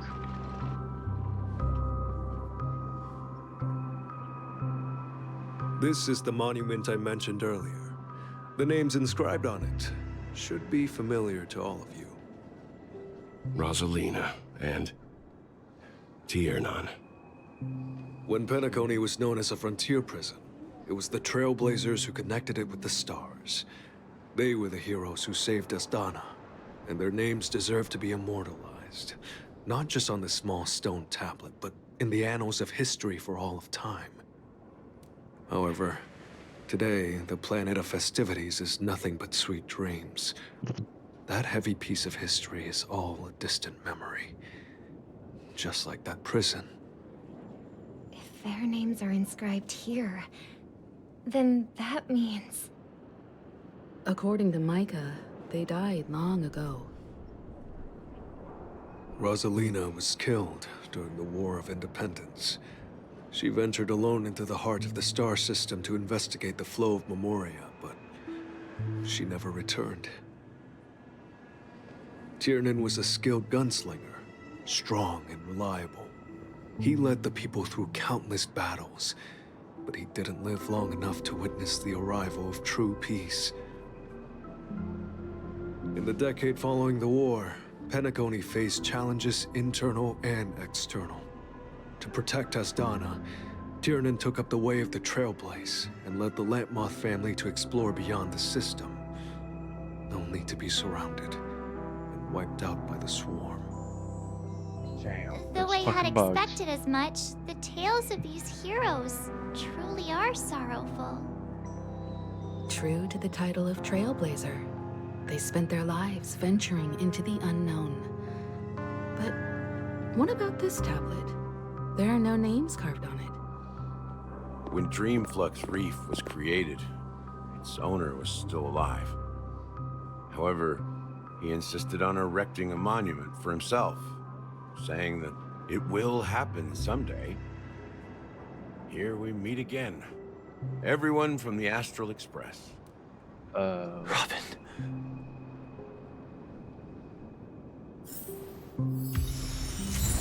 Holy fucking jumping in the straight of everyone.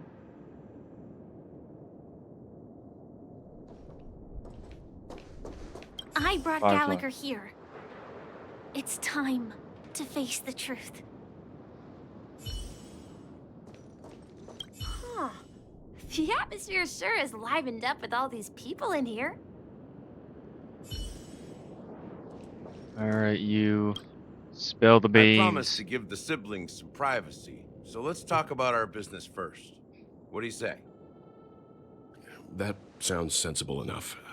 Since you went through the trouble of gathering the family heads, the crew, and the Stellaron hunters, I'm guessing you have something important to say, Mr. Gallagher? Oh, is it that obvious?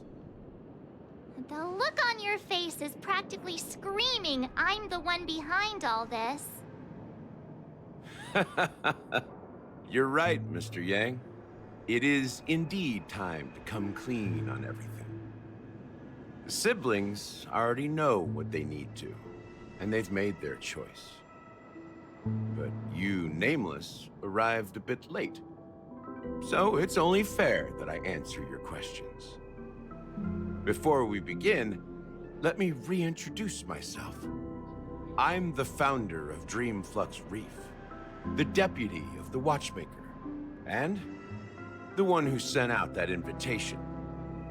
Oh. As Gallagher, the history fictionologist, I humbly extend my greetings to you all. History fictionologist? So what, everything you told us was made up? Well, don't worry. Almost everything I shared was true. Well, except for the part about the family accepting me back. I double-checked with Micah, and everything he said about the family, the Watchmaker, and Mikhail is true. Thank you for your understanding. Now let's get down to business. I'm sure you're all wondering why I went through the trouble of setting up this battle for the legacy, inviting different factions, and stirring up a ruckus all over Penacony. Well, it all boils down to something very familiar to all of you. The Stellaron. The Stellaron? But how is that possible? Penacony is a free-flowing interstellar hub. There are no signs of contamination whatsoever. You're totally correct. So, care to take a guess at what that means?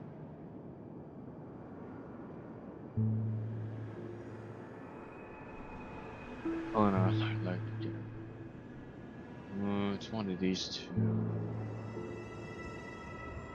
How keen. Well, what should I say? I expected nothing less from the person here who is the most familiar with Stellarons. The sweet dream doesn't come out of thin air. If you think of the memory zone as the sea, creating the land of the dreams is like filling that wild ocean with earth to make an island. To achieve this feat, without the help of an Emanator of Remembrance or Enigmata, the only way is to use a Stellaron. And that's not something you can achieve with a simple wish. It requires vast quantities of knowledge, time, and manpower. I'm sure you get what I'm hinting at. In Azdana, the planet of festivities itself is a Stellaron disaster. Oh.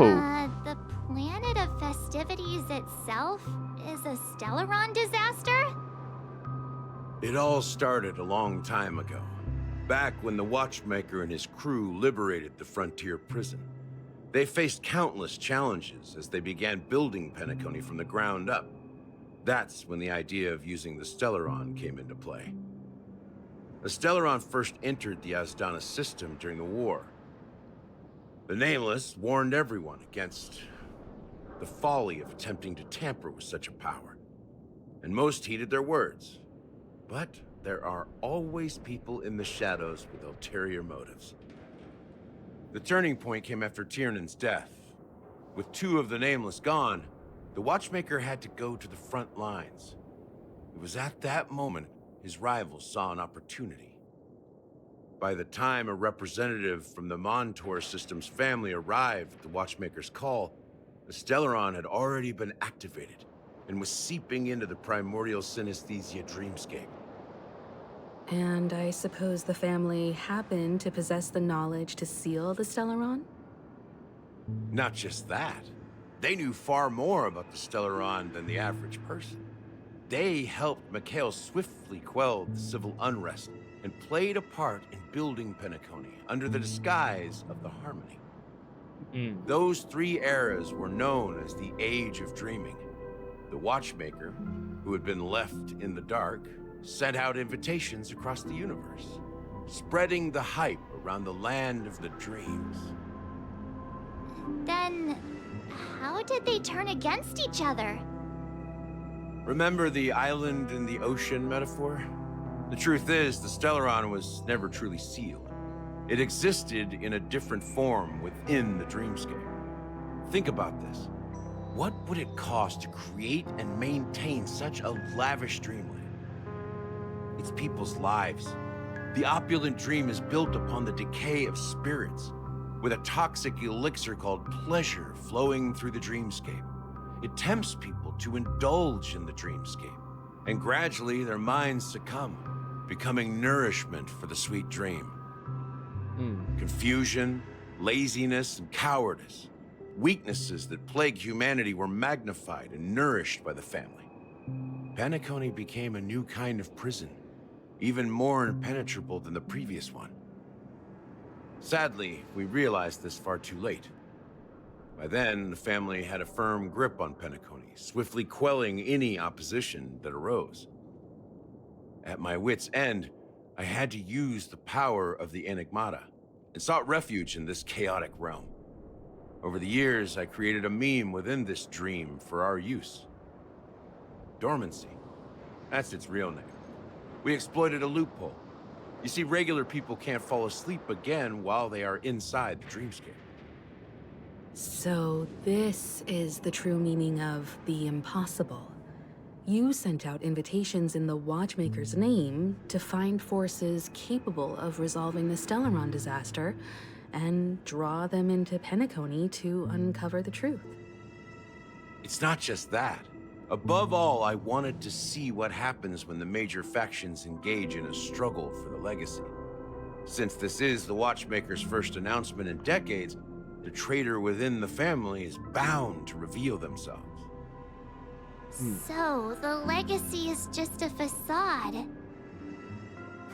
If you want to consider the Stellaron as the legacy, I'm totally fine with that. If that's the case, where is the Stellaron now? That's a question for Mr. Wings.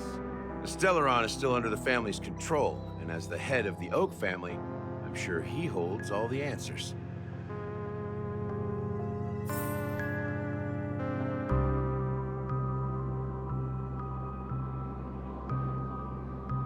Oh boy, that's a... Go ahead. I'm sure Mr. Wings holds all the answers.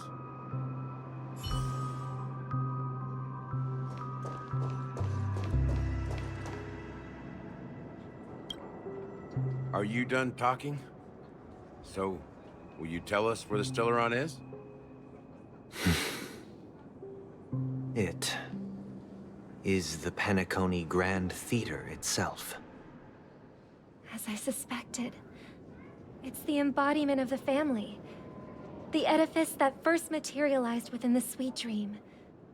That's what turned Penacony into its current state. As for the person who employed its power, it is in fact Mr. Gopherwood, the current Dream Master. Well, that was easier than I thought. Did you conduct your own investigation already? Correct. When I was trying to track down the person who murdered my sister, apart from you, Gopherwood was my second suspect.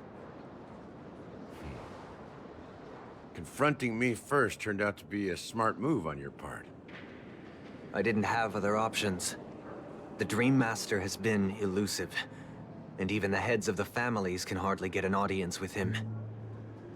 Moreover, Mr. Gopherwood has been kind to my sister and me. And I didn't want it all to end like this. What do you mean by that? To be honest, my brother and I are also victims of the cancer of all worlds. We grew up as orphans, and were adopted by the family when they came to help. Mr. Gopherwood recognized our potential and brought us to Penacony. But I can't just stand by and watch Mr. Gopherwood become an enemy of the Harmony. I won't use my voice to support an evil cause. I won't step on that stage and sing, no matter who the traitor is, or what orders they give me. I won't let the Charmony Festival become an event that destroys Harmony itself, or the paradise in our dreams. Indeed. For the paradise in our dreams. As the head of the Oak family, I'm responsible for ensuring Penacony's promising future. Robin and I will head into the Sweet Dream and confront the Dream Master. And if it turns out that the family has truly strayed from the Harmony, I'll fight alongside you. We'll put the Charmony Festival on hold and make sure Mr. Gopherwood pays for his blood debt. The enemies you are about to face aren't like this old dog here, who can barely even bark. Since our interests are aligned, why don't we team up? Maybe, just maybe, we'll have a shot at success. We have always been following in the footsteps of our nameless predecessors, and there's no reason to stop now. Yeah, we Nameless won't back down from a challenge. Isn't that right, Mr. Trailblazer?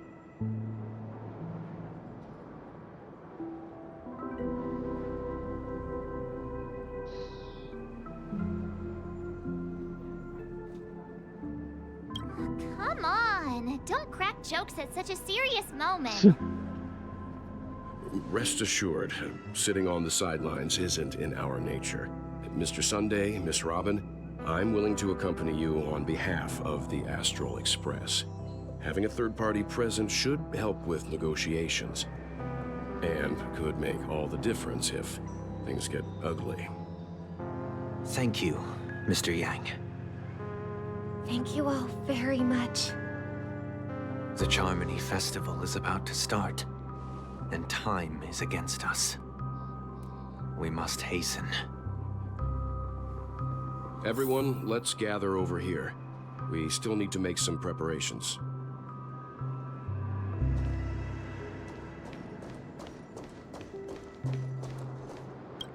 Why not just I stay may where have we been were? quick to step up to the plate, but confronting the Dream Master could be a very dangerous affair.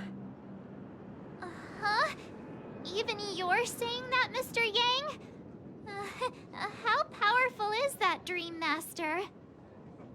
He's the leader of the families of Penacony, and he has the entire power of the Harmony behind him. Not to mention the Stellaron in his possession. We must proceed with great caution. Maybe you can just stay behind this time, Mr. Yang? No, that won't do. Even if we count Robin as an ally, something felt off about Mr. Sunday just now. Although, I can't quite put my finger on it. I have to make sure he won't turn against us when things start to get dicey. You're still carrying the keepsake the IPC envoy gave you, right? May I borrow it for a moment?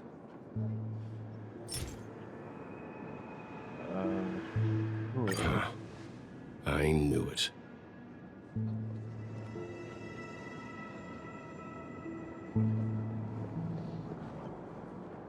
As I suspected, this chip Aventurine gave to you is actually a miniature transmitter.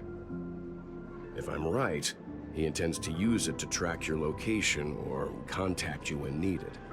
As it so happens, this may actually be of some use in the current situation. Aventurine? Is he still alive?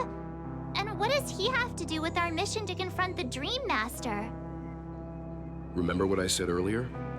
Working with the IPC is a way to keep the family in check. If negotiations go south and the family show their true colors by going after the Stellaron, I'll use this transmitter to send a message to the IPC. It'll be just the opportunity the IPC ambassador was hoping for. The only question mark in all of this is Aventurine's current status. But the IPC is always listening, especially senior strategic investment department heads like him. Getting the message across shouldn't be a problem. Good luck to you, Welt. Well, you take care too.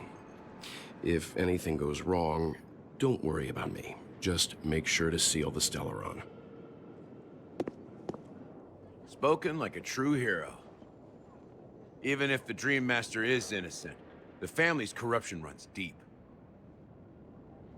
I won't make the same mistake Mikhail did. Let's wish him the best of luck. Don't you have something else to tell us, Gallagher? Why would you say so? Before we departed, the conductor asked us to inquire about the 3 nameless in Penacony. We've already collected intel about Razelina and Tiernan, so the only one left is Legwork. If I'm not mistaken, we've already met him somewhere, haven't we? Is that him? It's not enough to say meet, but the answer is pretty obvious. After all, I've hinted at it in quite an evident way. I've been watching over you ever since I received the reply from the Astral Express. And I've seen the great effort you all put into linking different realms together across the cosmos. He's Now, after getting this far all in one piece, you have truly proven yourselves. Miss Himiko, were you the one who repaired the Express and got it sailing through the cosmos again? Yes. And you two, young Nameless, you have very interesting life stories and extraordinary skills.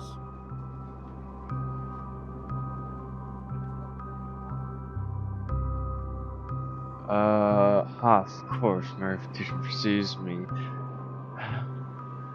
Believe in the galactic baseballer supremacy. Oh, you're making me blush.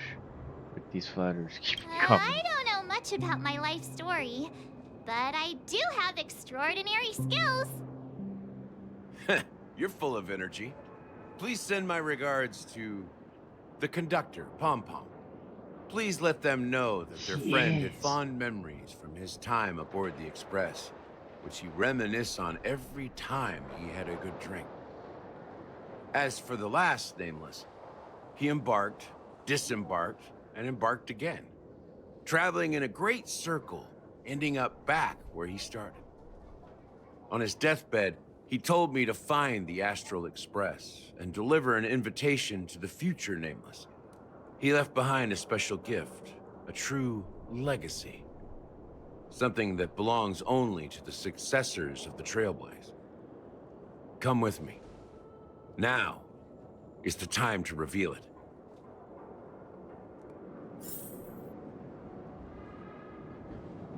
Wait a minute, I just want to check something. Oops, hold on.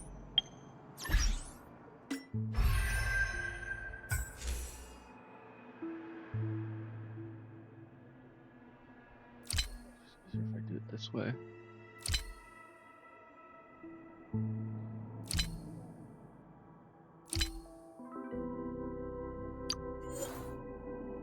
Is that Gallagher?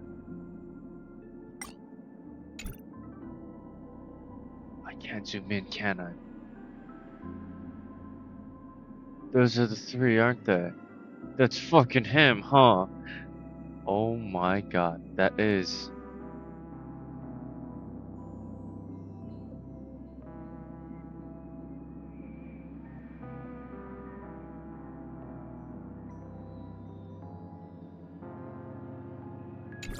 That's Gallagher. And that's the other two.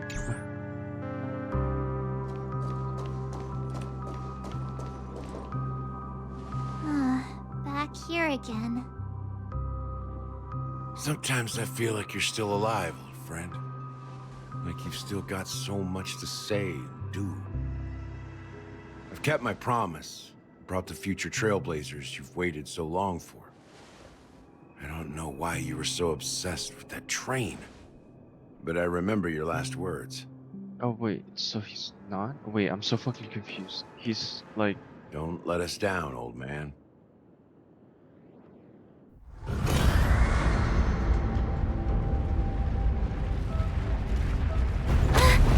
What's happening?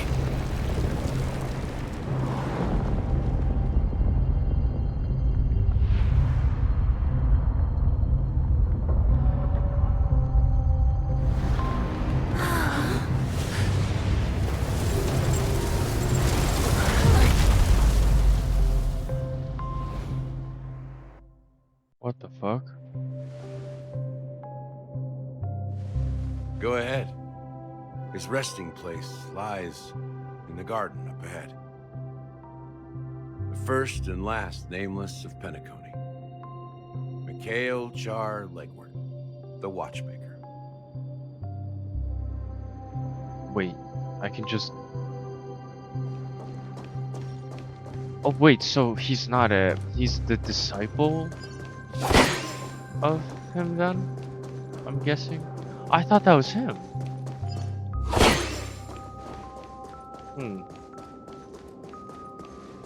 Yeah, then I was just being big down there.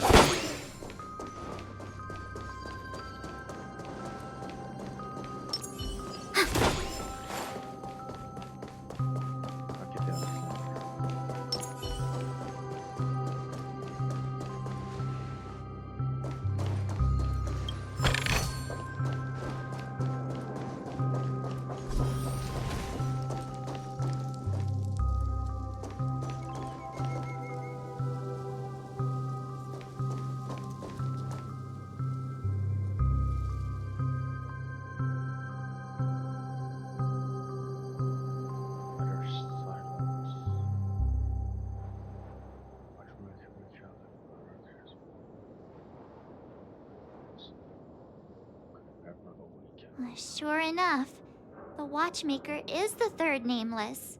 Even I could guess that one. The legacy he left behind was a dream bubble. I believe inside that bubble, there's something that holds meaning only for the nameless. After all, when I checked its contents, I found nothing inside. Maybe some Trailblaze runes? Even more mysterious than me. Well, let's have a look.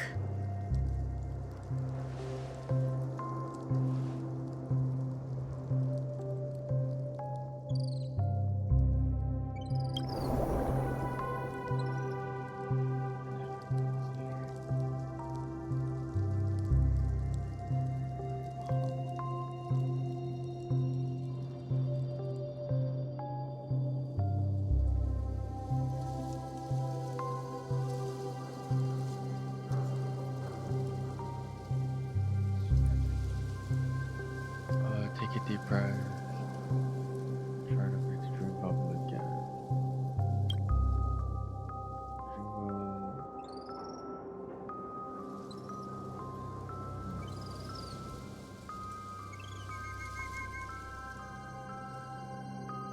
And before you, there remains missing darkness.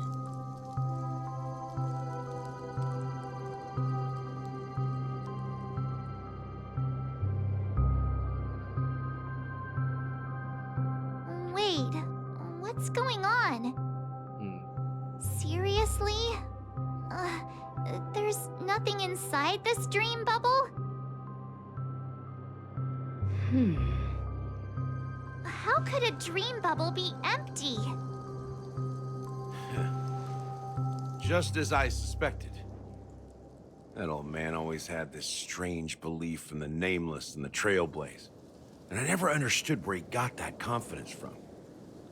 Especially since he never managed to get in touch with the Express while he was alive. I could never figure out what was going on in that old man's head. But this empty dream bubble is so typical of him. He was always full of weird fantasies and incomprehensible romanticism.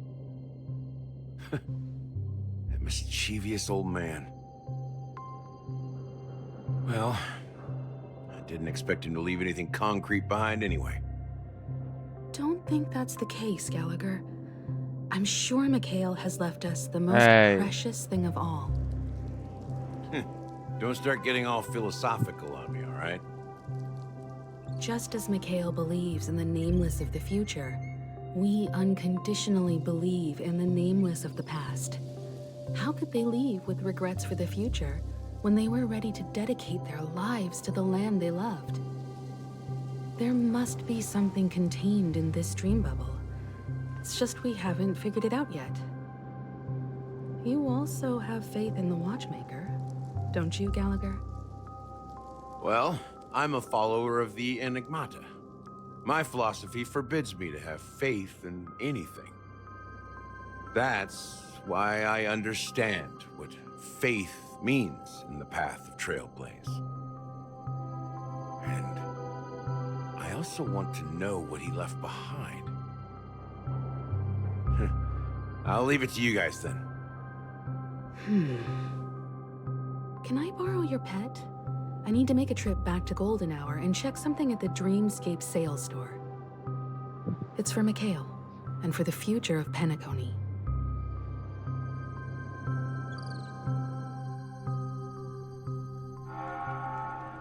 Welcome to the Reverie Hotel. How may I help you? Okay. Greetings. These two are traveling together. We're the Nameless from the Astral Express, and we'd like to check in. The Astral Express? But I thought... Yes, my companion's already checked in. My name is Dan Heng, and I believe my personal information is recorded in your system. I see, but your companion said you wouldn't be coming due to a change of plans. Now the plans have changed again. And you are... Me? I'm Pom Pom, a new Nameless who's also with the Astral Express. He's my fellow Trailblazer. We responded to the family's invitation before he boarded the Express, so he wasn't registered in your system. Is it possible to accommodate him as well? Oh, I see. Another one of the Nameless had a similar situation. Seems like a lot of people are joining the Trailblaze these days. Since there's a precedent, it shouldn't be a problem. Just give me a second to contact your companions. I'm sorry, dear guests, but it seems I'm unable to reach the other members of the Astral Express. What do you mean by unable to reach them?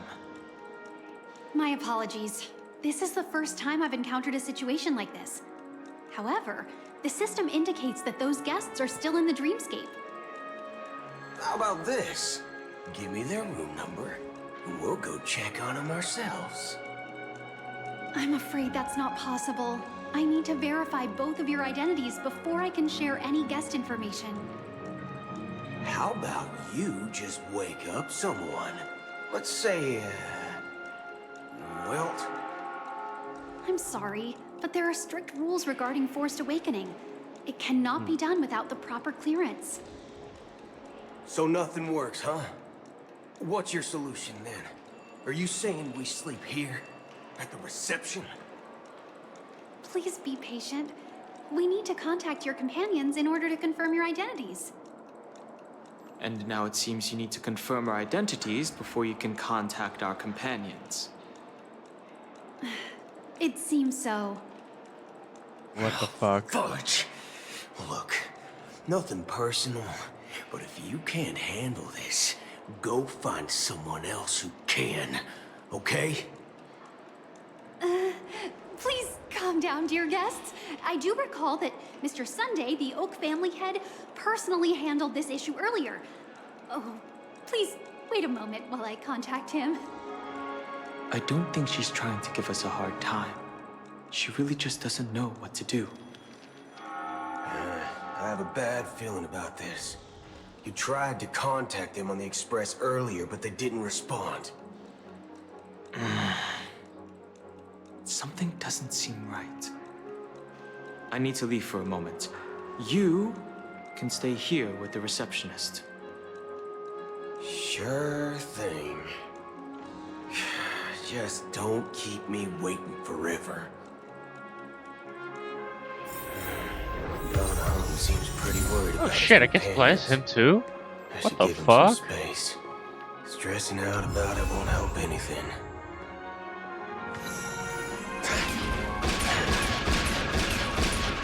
Oh.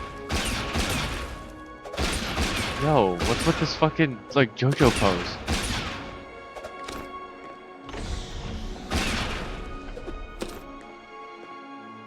Locked and loaded. Locked and loaded.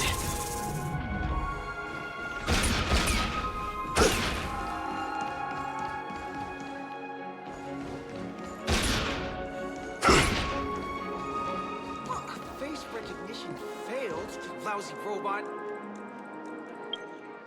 Well, I might as well structure a fucking team around him. I guess.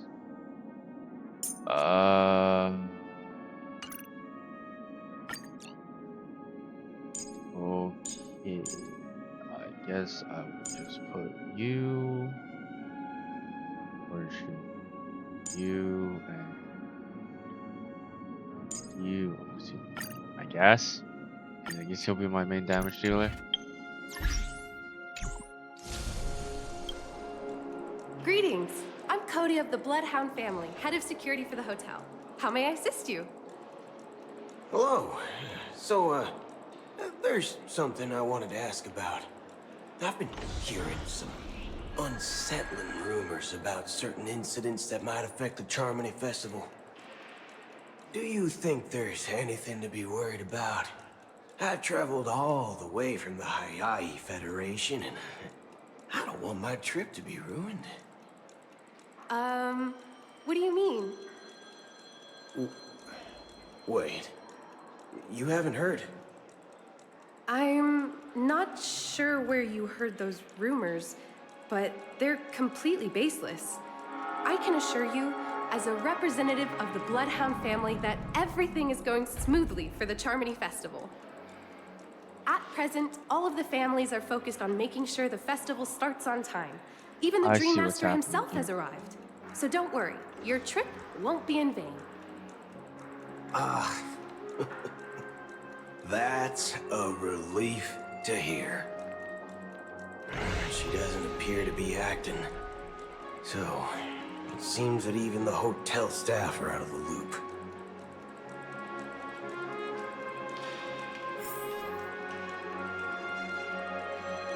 Interesting. How many people on my phone? Oh, okay, just oh yeah, well I guess they met him. Yeah, okay, yeah, no, that makes sense. I'm big dumb.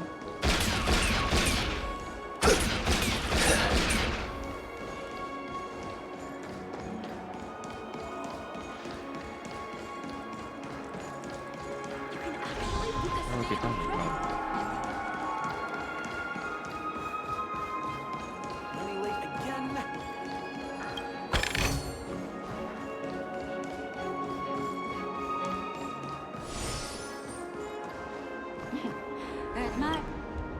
The Charmony Festival is about to start! I'm so excited! Hey! You guys here for the Charmony Festival too? Well, I didn't come all the way here specially for the festival. Honestly, I don't really even know what it's about, but I heard it's a lot of fun. Well, back in my homeworld, Anaria, we have festivals like that all the time. My dad threw me a birthday party one time that was just as extravagant as the Charmony Festival. Oh, come on. The Charmony Festival is a once-in-an-Amber-era event. How can a birthday party compare? Well, you never know, right? Maybe on her world, birthdays only happen once in Amber Era. Anyway, let's forget about that. Have you heard about the, unsettling things happening in the dreamscape? Unsettling things? What could possibly go wrong? It better not ruin the Charmony Festival! I've been looking forward to it! Relax. With a big event like this, there's bound to be lots of gossip and rumors. Don't worry. If anything does happen, the family will be on top of it. Oh, that's a relief. I didn't come all this way to see the festival go down the drain. Well, looks like I won't get any fudging clues out of these two. They're clueless. Back already? Hasn't she returned yet? Nope. I'm starting to wonder if sending her to contact Sunday was a good idea. Neither the staff nor the guests seem to know anything about what's happening in the dreamscape, and wherever we go, all we see is people enjoying themselves. Definitely not a good sign. I agree. Another unusual thing is that the Oak family is supposed to be in charge of organizing the council and managing everything inside and outside the dreamscape. However, I walked around the hotel but didn't meet a single member of the Oak family on such an important day. Well, I'll be forked. If I remember correctly, the head of the Oak family is that Sunday guy, right? We shouldn't linger here too long. Let's go back to the Express for now. Not so fast. Have you ever robbed VIPC, bro? If you run away now, everyone will be chasing after you. Are you suggesting we sit here and do nothing? I wouldn't say do nothing. But let's stay put for now. Even if the family has ulterior motives, they couldn't have anticipated us showing up here.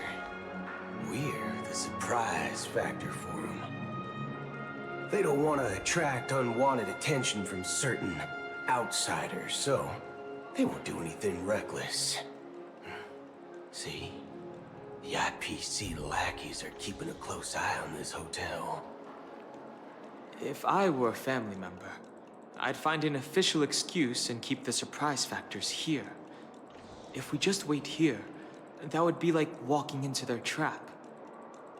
Of course, we don't need to walk into their trap. I gave a backup plan to the memo keeper. If it turns out we won't be allowed to enter the dreamscape, she'll order a drink for me in the VIP lounge at the hotel. In reality. A secret signal. That's right. Oh, a concrete object can indeed help the memo keeper establish a connection with you. But Boot Hill, if you have more backup plans in the future, I hope you'll let me know in advance. I'm sorry, but it's one of my quirks. I have too many unreliable friends. And if I reveal that I have backup plans, things can go awry. And that would leave all backup plans completely useless. How do we get into the VIP lounge? This is where my street smarts come into play.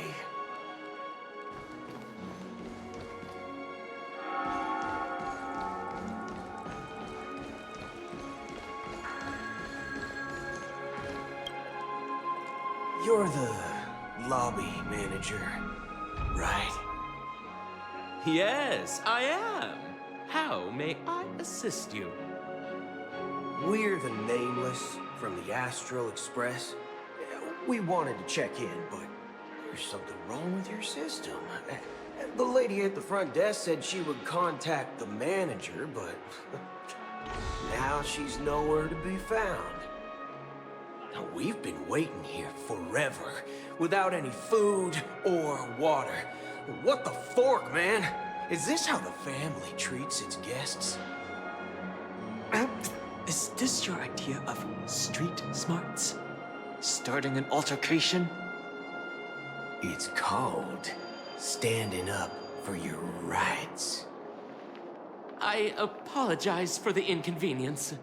Please wait while we try to contact Mr. Sunday. I'll arrange 2 premium seats in the VIP lounge so you can rest there while you wait. See? Just like that. Just don't call yourself Nameless next time. Wow, this bar's something else.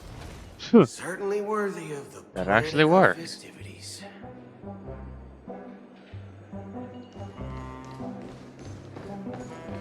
One Peach Soul Glad?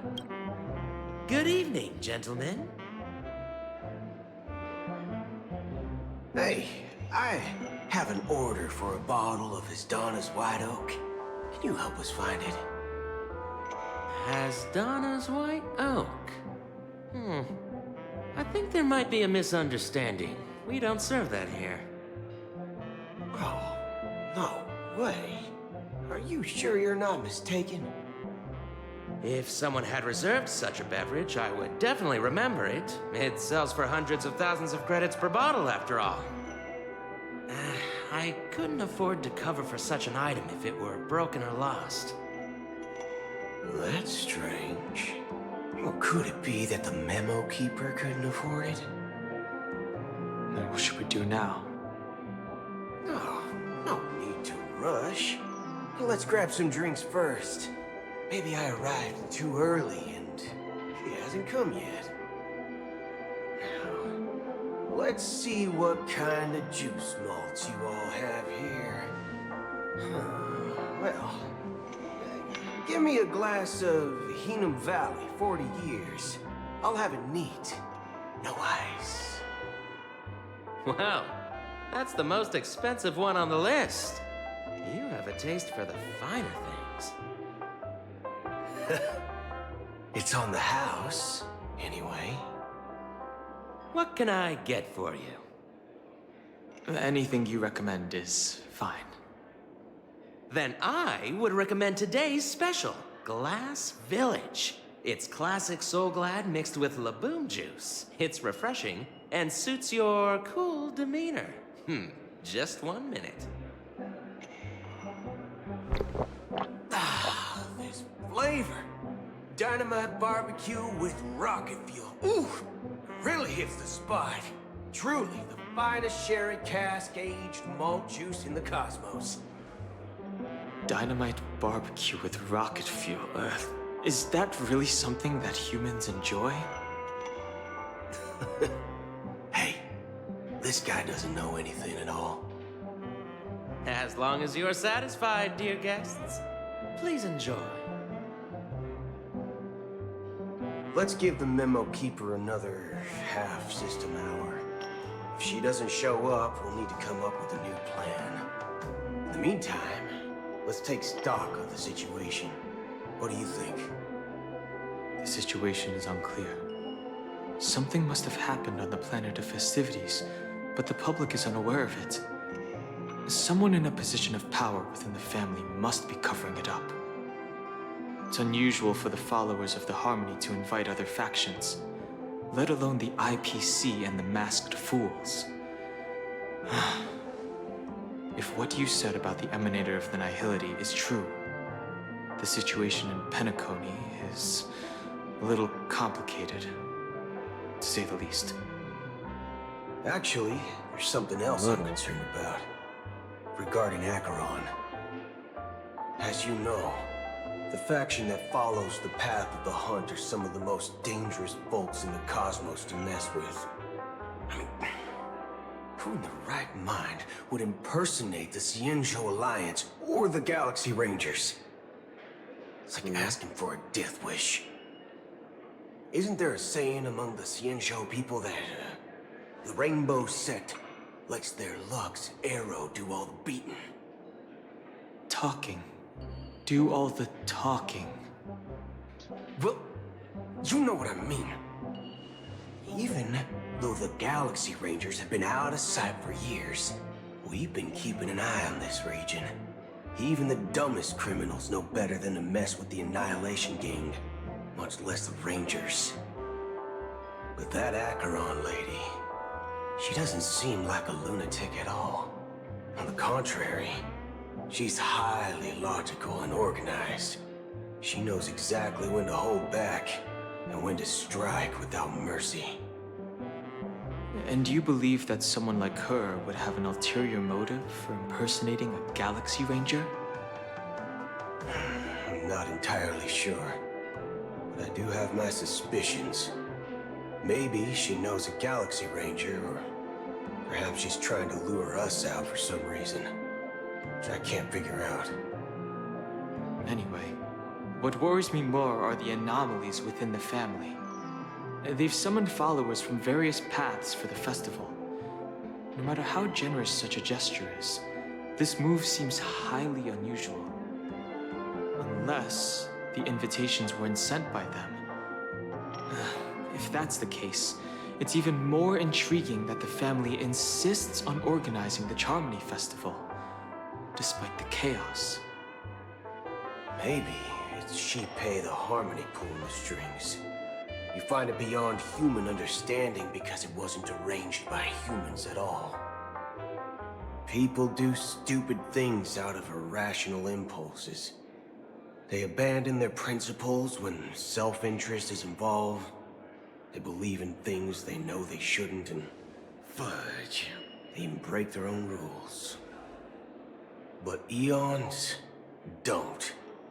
They stick to their determined path and never turn back, even if they reach a dead end. You think Shipei's will is behind all this? It may not necessarily be Shipei. There's definitely some higher entity involved. I know it may sound pessimistic, but if human free will were reliable, why would we even need Galaxy Rangers? It's much simpler when you boil it down to the eons and paths. Like how Lon always follows the path of the hunt, or how the Express stays true to the Trailblaze despite Akavili's disappearance. But in my opinion, Akavili's fall holds significance for the Nameless. Oh, so you're saying the Nameless now have to take responsibility for their own choices because their absolutely right leader is gone? Exactly. I believe the purpose of the journey isn't just about following a path that's always considered absolutely right. It's more about doing your best to choose the right path for yourself among countless possibilities, even with limited insight and judgment. I don't know what you've been through, but I agree that people must take responsibility for their choices, because no one else can do it for them. That's why the Galaxy Rangers need to uncover the imposter and figure out her true intentions. Just in case. I have a backup plan if the Memo Keeper doesn't show up. This is my final backup plan. I promise. You sure have a lot of cards up your sleeve. Oh, it's gonna be just fucking going. Going back to my old career would make things a lot easier. By the way, when you were walking around the hotel, did you happen to see any important-looking guests? What's your plan? It's simple. We just grab some hostages and use them as bargaining chips with the family. Or maybe we can even take their identities. No need for that. We'll return to the Express now. Wait, are you getting scared? Draw your weapon. Let's make a big scene. Oh, I was Are right. Oh, you God. leaving, esteemed guests? Would you like to cancel that Asdonis White Oak you just ordered? Huh? Asdonis White Oak? But didn't you just say... Ha ha. Looks like you are a bit intoxicated, esteemed guests. You ordered a bottle of Asdonis White Oak just a moment ago. Looks like your memo keeper friend has finally arrived. Oh, right. Sorry, my memory's not the best. You know, too many modifications and all. Anyway, let me check. Well, fork me. It says Donna's White Oak, all right. And there's a note. I'll be waiting for you on the Astral Express. No mistake. That's her message to you. She knew the hotel wasn't safe, so she suggested we find another place. Well, looks like we took a detour, but now it's back to the Astral Express. So, what are we waiting for? Let's go.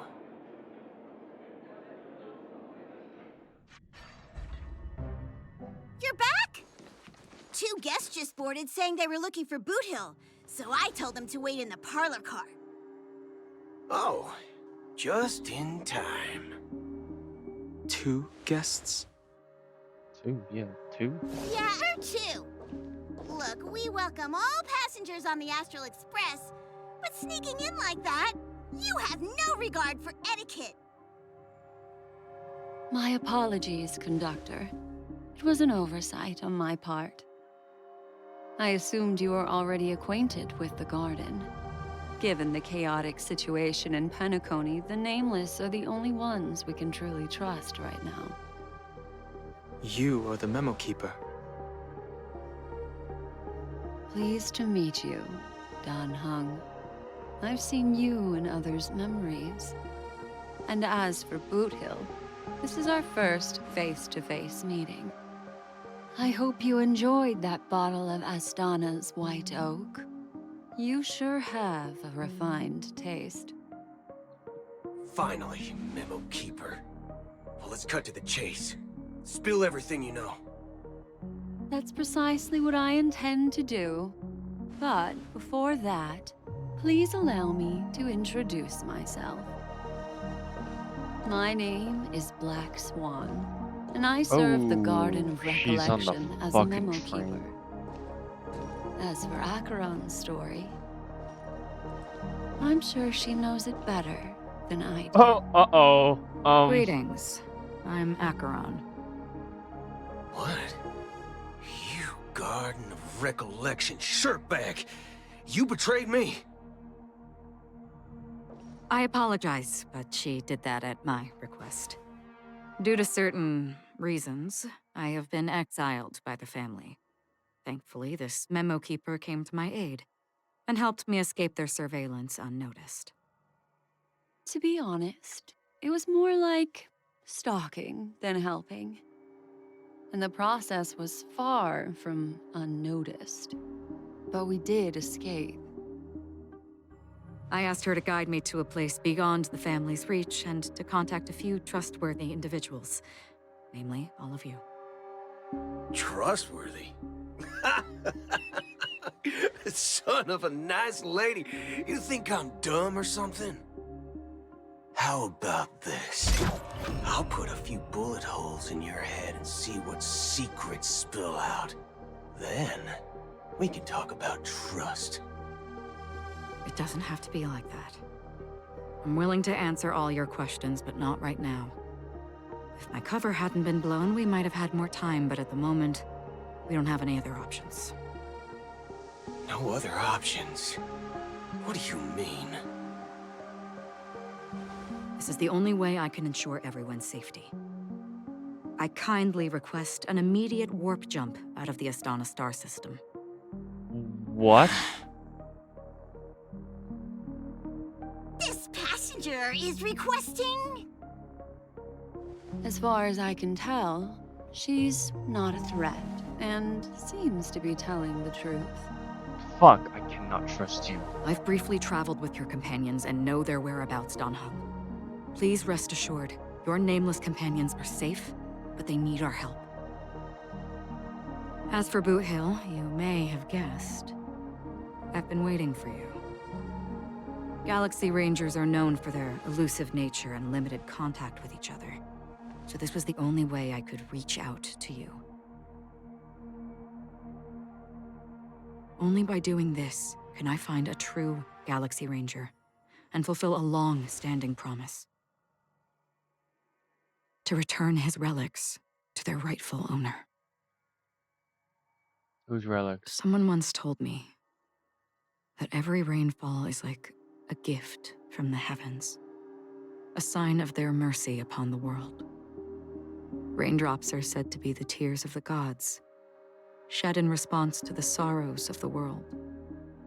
Their constant pouring is a reminder that the gods haven't abandoned us yet. So, how long has this rain been going on for? I used to believe, just like you, that it would eventually stop. Years and decades passed. And in the end,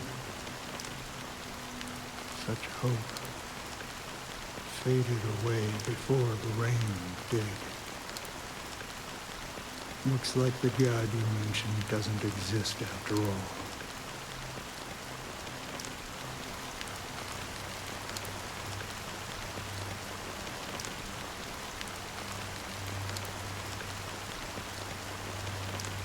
Well,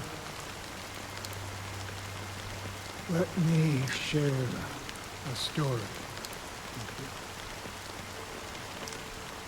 you. Mortals who walk the paths are like sailors on a vast ocean, leaving behind a trail that creates countless ripples of possibilities. These ripples last longer than the fleeting lifetimes of humans. And for some, their presence leaves such a strong mark that it's reflected in the waves. Like those shadows on the ocean. Sin-thirsters, the obsessions of the Pathstruders, they emerge from the depths of IX, seeing themselves as masters of their own destiny, unknowingly repeating the actions of their past lives. They emerge from the nihility and head toward it, leading purposeless lives. However, these hollow phantoms, they were once my dear companions. A group of Galaxy Rangers. Are you watching over them? Watching over them? No. I'm guiding them toward transcendence. It was a brutal war. A crusade that shook the universe. The universe witnessed the fall of Zulo, the Lord Ravager, but it came at a price. A price so hefty that only those who were there still remember.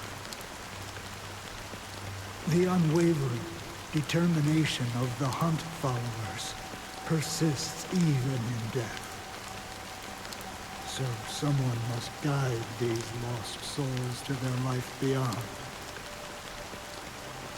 They were heroes in their time. And they shouldn't be reduced to mere puppets of the Nihility. As for me, I've suffered too many losses on that battlefield to advance any further. And that makes me the most fitting person to carry out this task. But you know, these sin thirsters, they're not who they used to be. Does this seem pointless to you? Well, some tasks have to be done, even if they are pointless.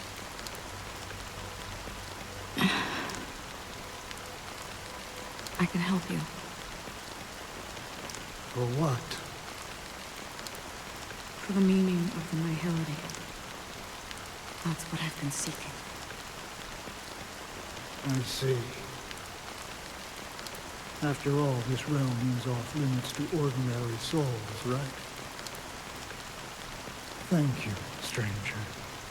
I wish that you find what you seek. Before we part ways, I have one more question.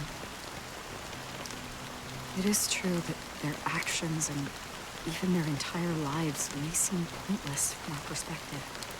But if, and it's just an if this is what the departed ones expected, should we try to change it? A good question. And a profound one. I don't know the answer. What I do know is that one day, I too will pass away. And when I bid farewell to this world, someone will stand at my grave and place a bouquet of flowers on it.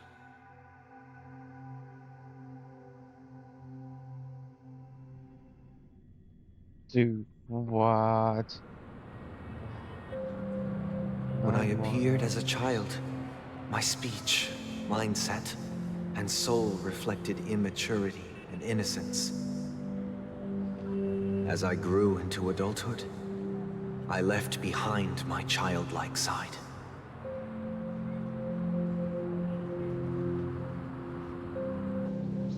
I humbly request your blessings, esteemed advocate of Xipe.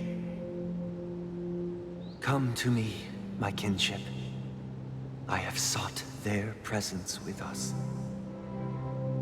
As you wish. I have faithfully served the Alfalfa family for nearly a decade, promoting the path of the Harmony to the best of my ability. However, I made a mistake yesterday. While I was preparing dinner for the family head, I accidentally dropped a prepared dish on the floor. Out of laziness, I lied and claimed that everything was ready. Although the head has dismissed me as punishment, it has been tough to sleep with the guilt still gnawing at me, as I worried that the seeds of evilness may have taken root in my soul. So, I confess to you now, to seek atonement for my sins. Do you sincerely repent and vow to change your ways? Yes. Have you examined your soul and confessed all your sins? Oh. Yes. So is he like a... Are you willing to accept the process of atonement? Yes. Very well. Show your dedication and goodwill to the family, and you shall be reinstated among them. Now, please, leave in peace. Oh, praise Xipe. And thank you, esteemed advocate. Next, please step forward. I wholeheartedly confess to you. Please, pardon my sins. Rest assured, I have implored their presence to be with us. As long as you are sincere, absolution will be granted. Oh, great. You know, I arrived in Penacony as a stowaway. I sold everything to get a ticket. My house, my land, and my 2 children. I see. Please, go on. My children were starving. And I hoped they'd have a chance at survival if they became slaves here. If I can strike it rich here, I'll lift them out of that situation and give them the life they deserve. But the Bloodhound family got wind of it. They're on my tail, hunting me down. I thought I could bring my kids here. It was all my fault. All my fault. The family is ready to forgive all sinners. I'll ask the Bloodhound family to cease their pursuit. You don't need to live in fear anymore. Oh, thank you. Thank you. I'll work my hardest to redeem my children and make them part of the family. Praise the Harmony! Next, please step forward. Hey! Long time no see, Mr. Sunday. The most esteemed individual in Penacony, and the next leader of the Oak family, right? I have sought their presence with us. Let us proceed. Sure. Let's just get this over with. I have sinned. Please forgive me. I wasted half a pizza at breakfast, and a bottle of Soul Glad. That's it. Nothing more. When we wrap this up, I've got a Robo-Ball game to catch, you know? Do you seek to atone for your sins through good deeds? My sins? Oh, starting to sound like a saint, huh? Well, let me tell you something. Neither the family nor you have the right to judge me. You think nobody knows what your precious family has done? About the Watchmaker? Huh? Don't kid yourself, Featherbrain. Those dream chasers might be fooled by your act, but don't fool yourself. Before you start spouting off your holy verses, answer me this. Where does the power of the Oak family come from? And your power? What makes you think you can sit there He's all asking the good high questions. and mighty, looking down on everyone else?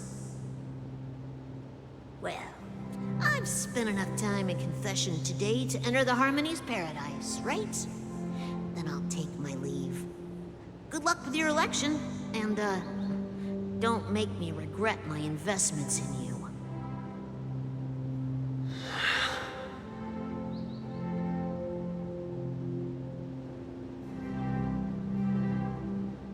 Oh, revered triple-faced soul, hear my doubts. Who can judge the strong when their power hides their crimes? Who can vouch for the weak when they will pay any price to survive? Who can comfort the purest souls when even they get led astray? If the strong defending the weak is truly the foundation of paradise, then who is responsible for the suffering and anguish in this wretched world?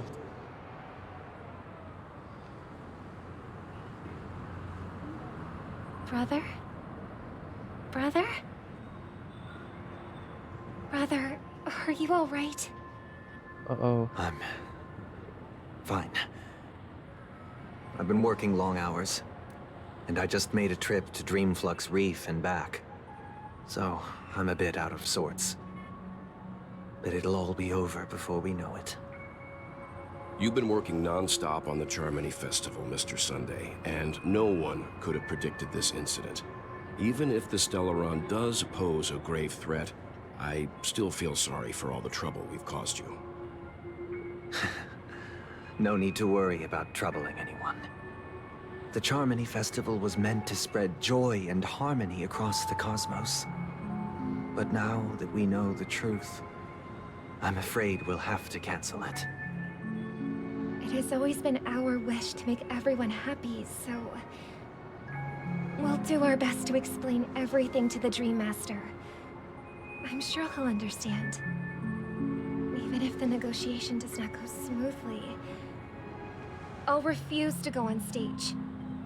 Without the Chordmaster, the Harmonious Choir would not arrive, and the Charmony Festival would be just a grand performance, and nothing more. I'm relieved to see your determination. You know, since arriving in Penacony, we haven't had any contact with this Dream Master himself. I'd heard of the heads of the 5 major lineages, but the Dream Master is a mystery to me. The Dream Master rarely grants an audience, even for us. But, given the urgency of the situation, he's agreed to meet us in person. Perhaps you'll be the first guest to meet the Dream Master in years, Mr. Yang. Let's hope we can reach a consensus that satisfies everyone. Indeed. Let us hope so. It's about time. We'll have to get ready for the meeting. I apologize for any inconvenience caused by the urgency. Don't worry. I'll be waiting here. Dear, it's Mr. Sunday! Hey, come over here! Looks like someone needs help. Let's go check it out. Hey, you know what? I think this is a good place to end the stream. Because it is late. I have to go. So, I don't think anyone is even here still. But this is where I'll be ending stream. So, good night or good morning. For whoever's here, I guess. Well, bye. Bye-bye.